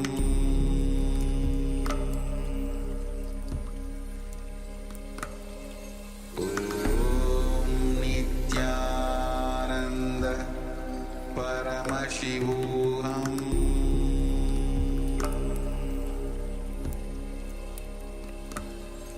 Om Nityananda Paramashivoham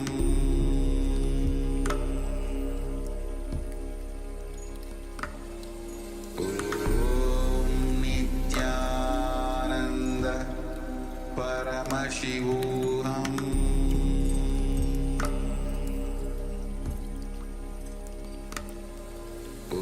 Om Nityananda Paramashivoham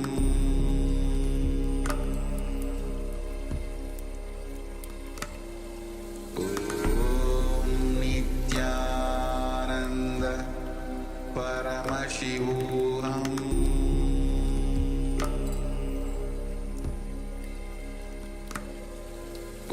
Om Nityananda Paramashivoham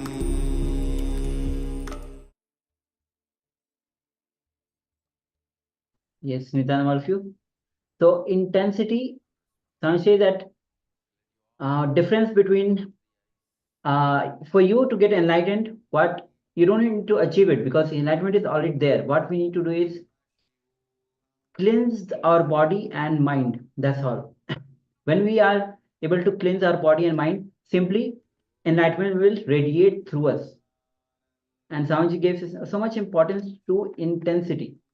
So Swamiji says actually that there's what is the difference between, and actually the only difference between you and Patanjali, you or Buddha, you and Krishna, or you and Shiva is whatever they do, they are intense. Difference is not in the lifestyle. That's why decide from today, whatever you do you will be intense. It means whatever you'll do, you will be inside your body.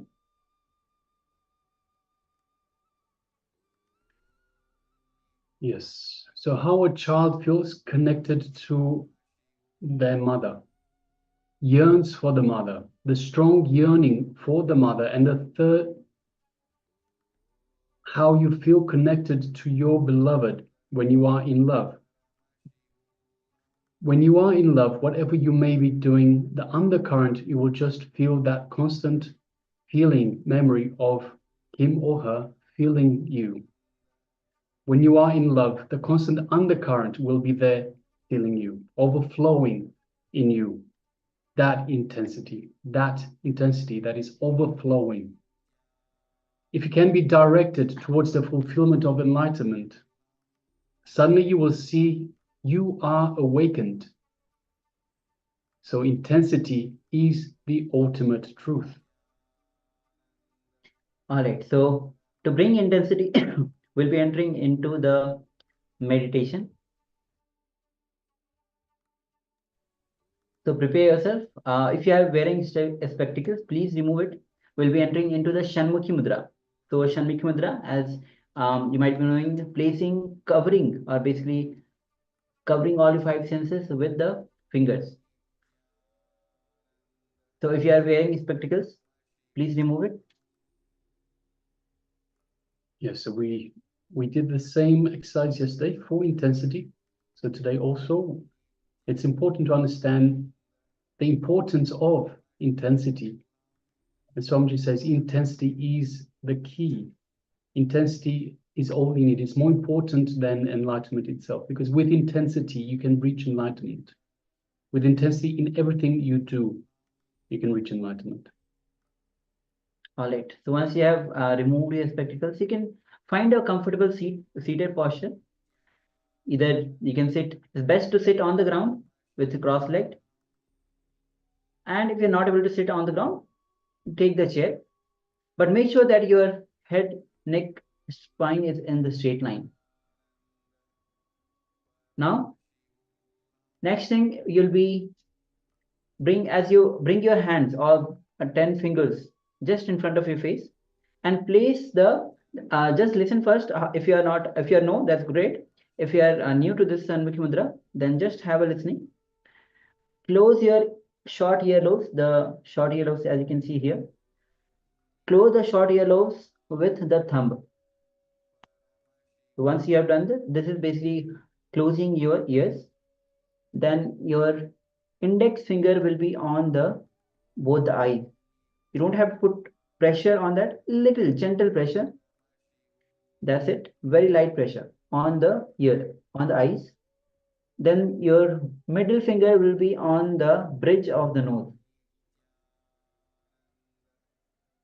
And your index finger will be above your lip, and the little finger will be below your lip.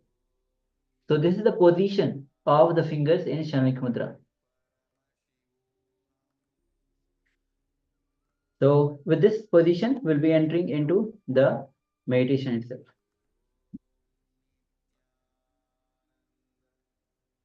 So let's look at the breathing first of all. Let us close the nose partially with the ring finger to reduce the prana flow. So just close the nose partially. Don't close it fully. You still need to breathe. So close your nose partially with the ring finger to reduce the prana flow. Inhale and exhale as slowly and as deeply as possible, while keeping your mouth shut tightly.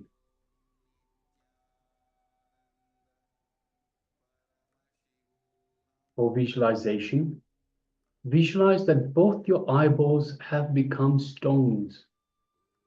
Let them remain still. So if your eyes move around, your mind moves around. So visualize that both your eyeballs have become stones and let them remain still. Just intensify your awareness without creating stress. So don't put too much pressure on your eyeballs, but just visualize your eyeballs have become stones. So intensify your awareness, but don't create the stress. Focus deeply as if you are penetrating your third eye. Bring your awareness to the third eye and focus as if you are penetrating your third eye, perhaps like a drill bit, like drilling into your third eye.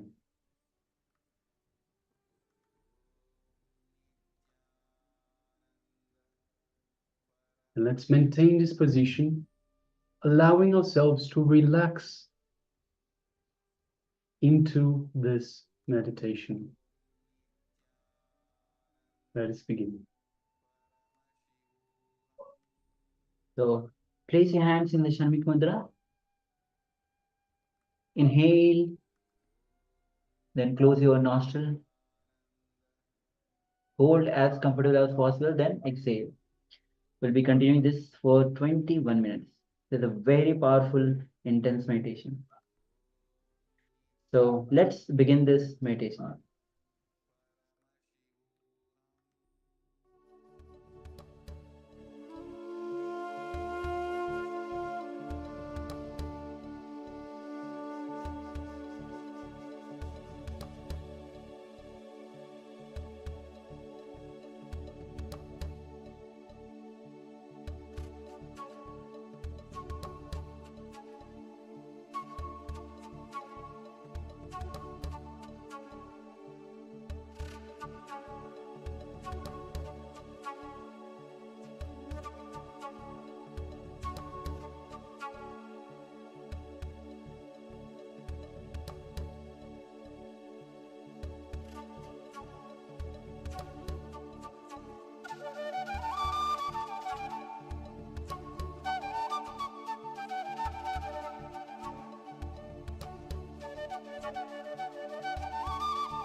Very slowly, very slowly, you can relax from the Shanmukhi mantra meditation.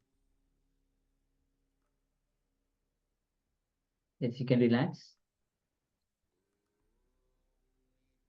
and be that, yes, just be still, just sit, do not talk to anybody,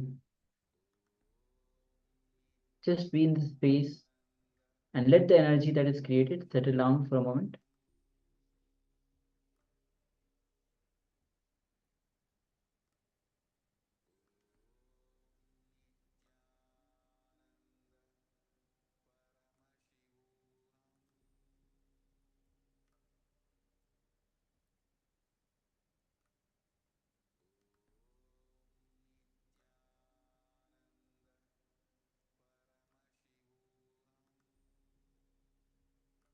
All right. So with this, now we'll be entering into the next internalization exercise for secrets of creating wealth. Understand? This one understanding will liberate you from all your anxiety and you will become the best manager. If you know you are creating wealth, if you know you are projecting and seeing things around you, you can create miracles. You can make miracles happen around you. See, it is like any slide which is kept in front of you, in front of a projector light. So you have a slide that is kept in front of a projector light. It becomes reality on the screen. It appears as the reality on the screen. But if you want to change the scenes on the screen, going and scratching the screen will not work. Or trying to fight with the light will also not work. Just do a small correction on the slide itself, and it is done. Your life is just like that. The projector light is your consciousness. The slide is your samskaras. And the screen is the life which you are living. Now you are fighting with the screen or the light beams. You're trying to push the light beam. It's like you say, no, no, move, move, move. But you don't understand. You can't even grasp it. Fighting with the screen is not going to work. So let us get into an activity. The first step, let us look into your life. So look into your life and understand that you are creating it. Understand that you are projecting it. You are expressing it. Because you never connected and verified all the outer world incidents and your inner world thoughts. You neither gave that much time to yourself, nor had the intelligence to connect and see.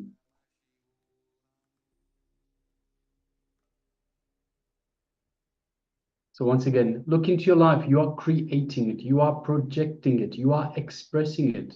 So let us pick one incident in your life. So please gather a pen and paper. Pick one incident in your life and write down details.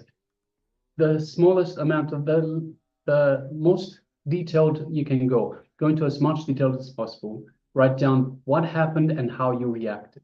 So just pick one incident in your life that is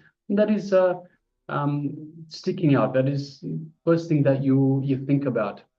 So pick one incident in your life and just write down in detail what happened and how you reacted. So let us go do this.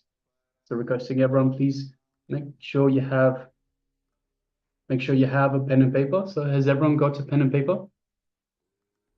So You can give a thumbs up if you have the pen and paper so that we can start with the. So requesting everyone, please gather a pen and paper.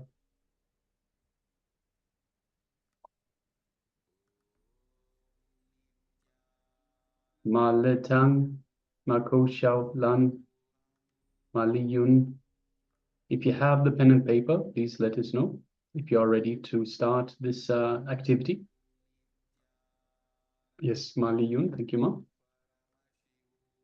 So let us gather a pen and paper and let us do this activity sincerely.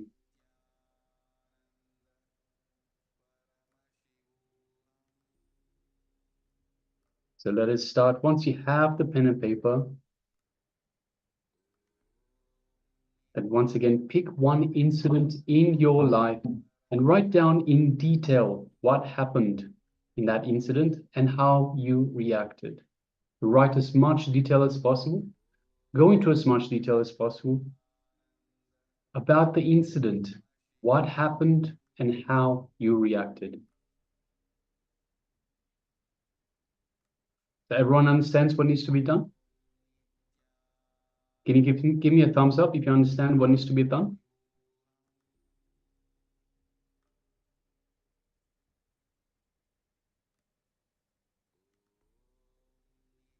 Once again, pick one incident in your life and write down in detail what happened and how you reacted. Okay, let us begin.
Now, look back at same incidents from new understanding. Look into life knowing that you are the one creating it. You are projecting it. You are expressing it.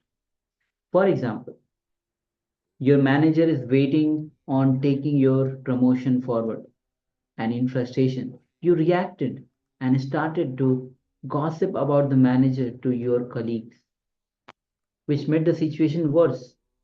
Instead, look into your life and see what inner thoughts you had when you filed for the promotion. Maybe this will not work out. Maybe I need to work harder. So let's take few minutes and pen down. Look back into your same incidents from the new understanding. Look into your life, knowing that you are one creating it, you are projecting it, you are expressing it. Please continue.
Please try this experiment with this one idea.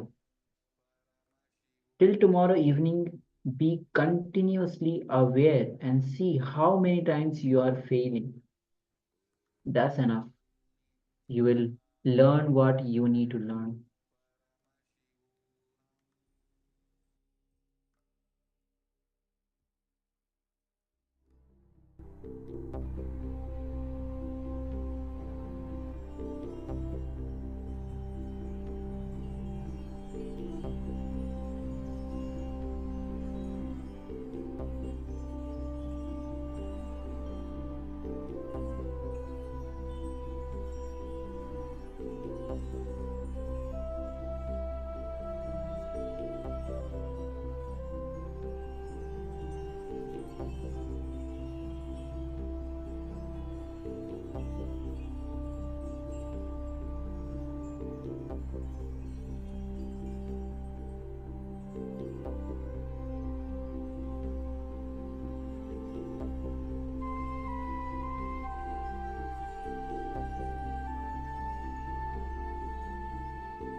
Yes, slowly, relax. All right. So with this, now we'll be jumping into the power manifestation. And as today we are doing the power of Lagima, in this round, we'll be manifesting the power of increasing the weight of an object made of metal. It can be any object. It can be anything from your household. It can be from the kitchen. So just take any object made of metal we'll be increasing the weight of the object. All right, so requesting everyone, let us gather an object made of metal. So requesting everyone, first of all, to please come on camera. We have Ma Gora Swarupini, Ma Trinetikananda, Ma Shangti Ho, Ma Yang Hui Lan, Ma Le Tang, Ma Judy, Ma Chun Yu. Requesting everyone, please come on camera and be available in the camera frame as we start this power manifestation.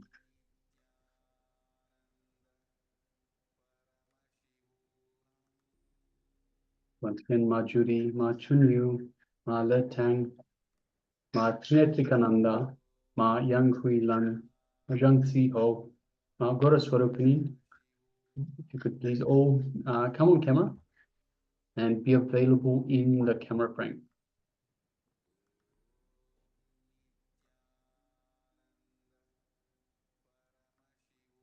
So we'll be starting soon. The power of Lahima.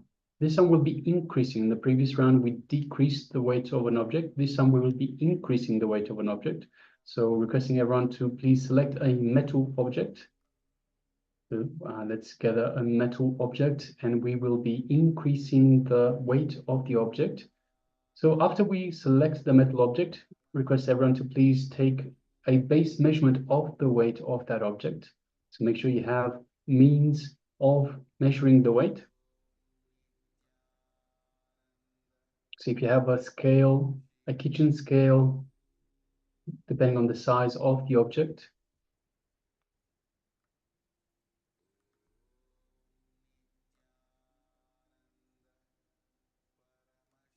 So once again, requesting everyone,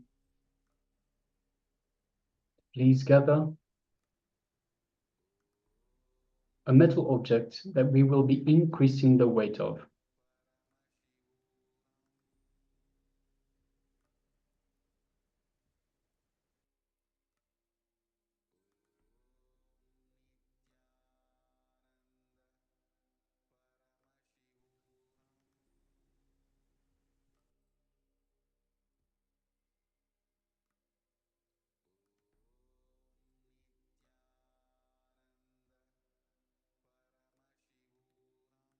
Yes.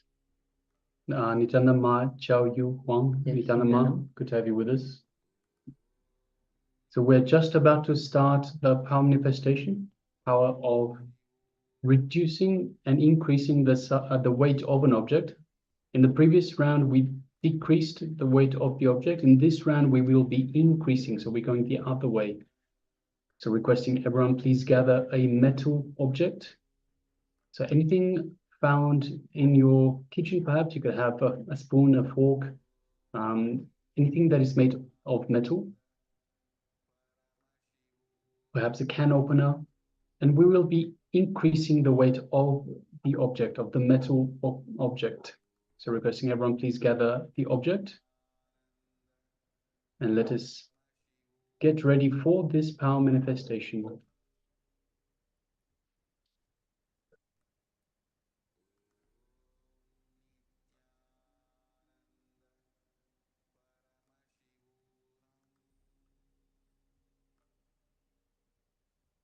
So once again, requesting everyone, please, first of all, everyone, please switch on the camera. So Ma Judy, Ma Chun Yu, Ma Le Tang, Ma Trinetikananda, Ma Yang Hui Lan, Ma Chao Yu Huang, Ma Gora Swarupini. Requesting everyone, please switch on your cameras and be available in the camera frame.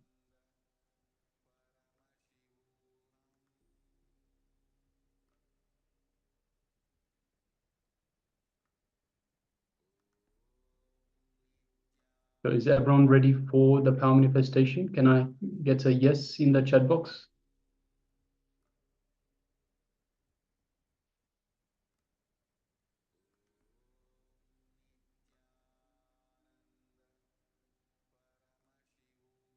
So requesting everyone, if you're ready for this power manifestation, let us just write yes in the chat box and we can proceed.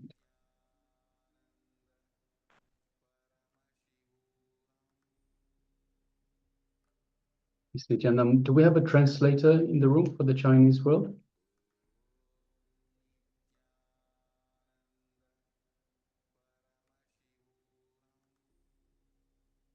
Yes, do we have a translator in the room?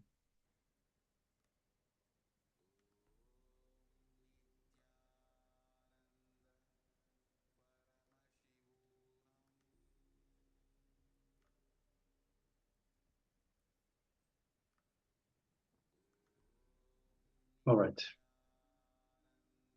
So let us proceed. Let us take the initial measurement of the weight of the object, the metal object that we are going to increase in weight. We take the original base measurement of the weight of the object.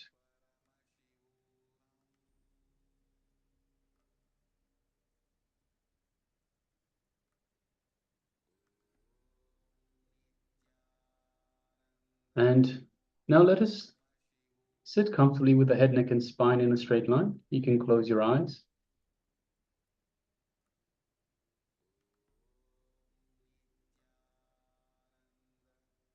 Let us bring our awareness to our inner space, our Ananda Gandha, just below the heart center.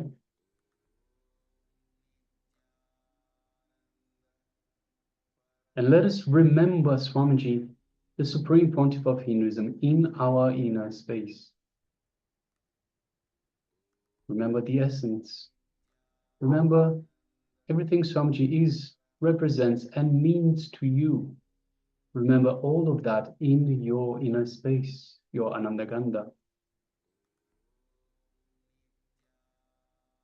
Just a mere remembrance of the Master invokes Swamiji in our inner space. So let us do just that. Let us reach out. Let us feel this feeling connection that we have to the Master.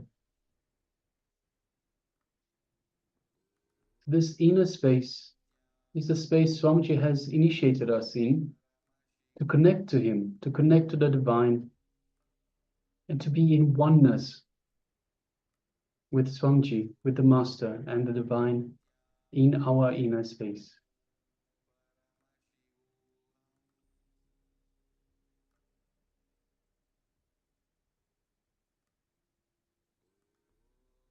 So just feel the space of oneness with the Master in your inner space, your Anandagandha.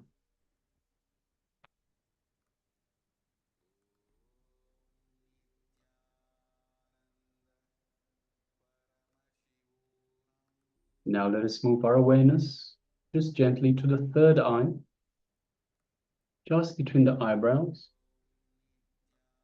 And visualize Swamiji in your third eye.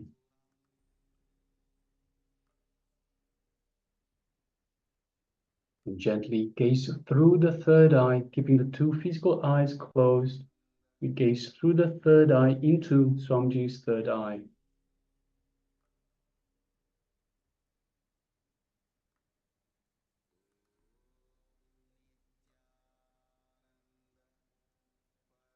As we do so, we feel an energetic connection to the Master from the Master's third eye into our third eye.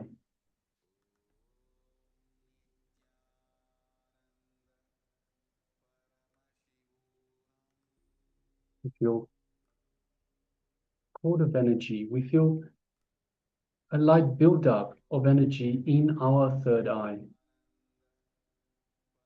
As Swamiji, the Supreme Pontiff of Hinduism, is awakening and energizing our third eye.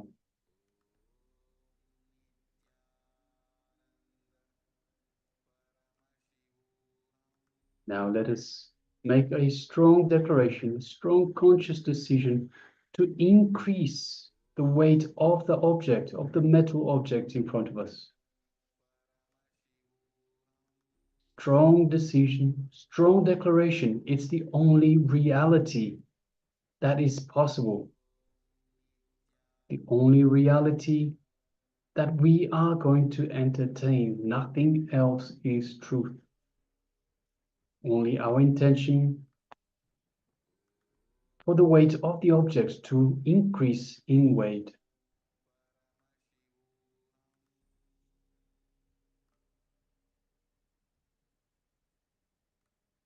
Now let us start chanting the Mahavakya To further connect to Swamiji, Om Nityananda Paramashivoham. Om Nityananda Paramashivoham. Om Nityananda Paramashivoham. Yes, and from this space of oneness with Swamiji, giving your strong intention, strong declaration in your third eye, let us now start manifesting this power of Lakima, increasing the weight of the object made of metal. Let's begin. Paramashivoham Om Nityananda Paramashivoham Om Nityananda Paramashivoham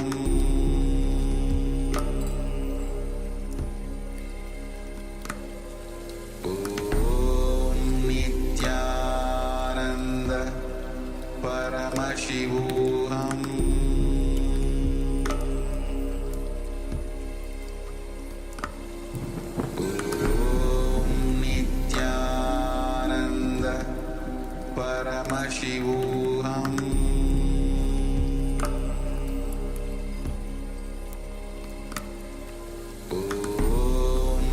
Nityananda Paramashivoham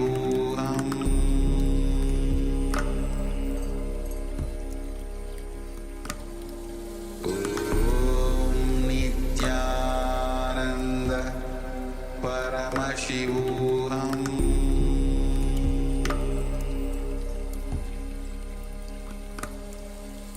Om Nityananda Paramashivoham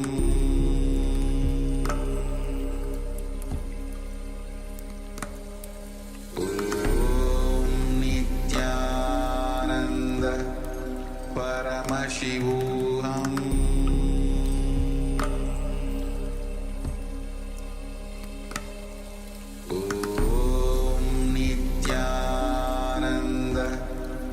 Paramashivoham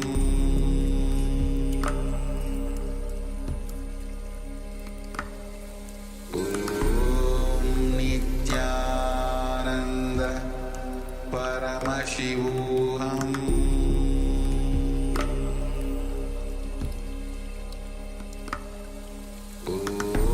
Om Nityananda Paramashivoham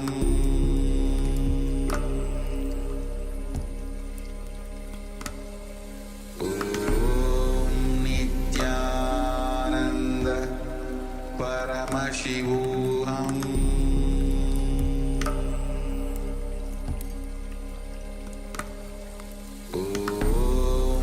Nityananda Paramashivoham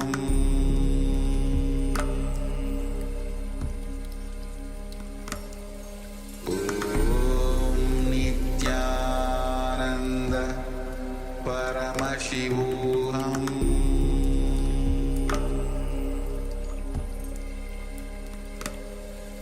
Om Nityananda Paramashivoham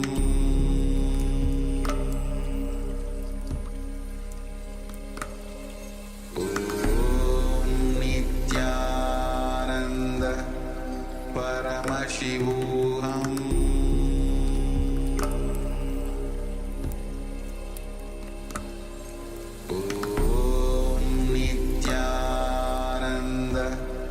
Paramashivoham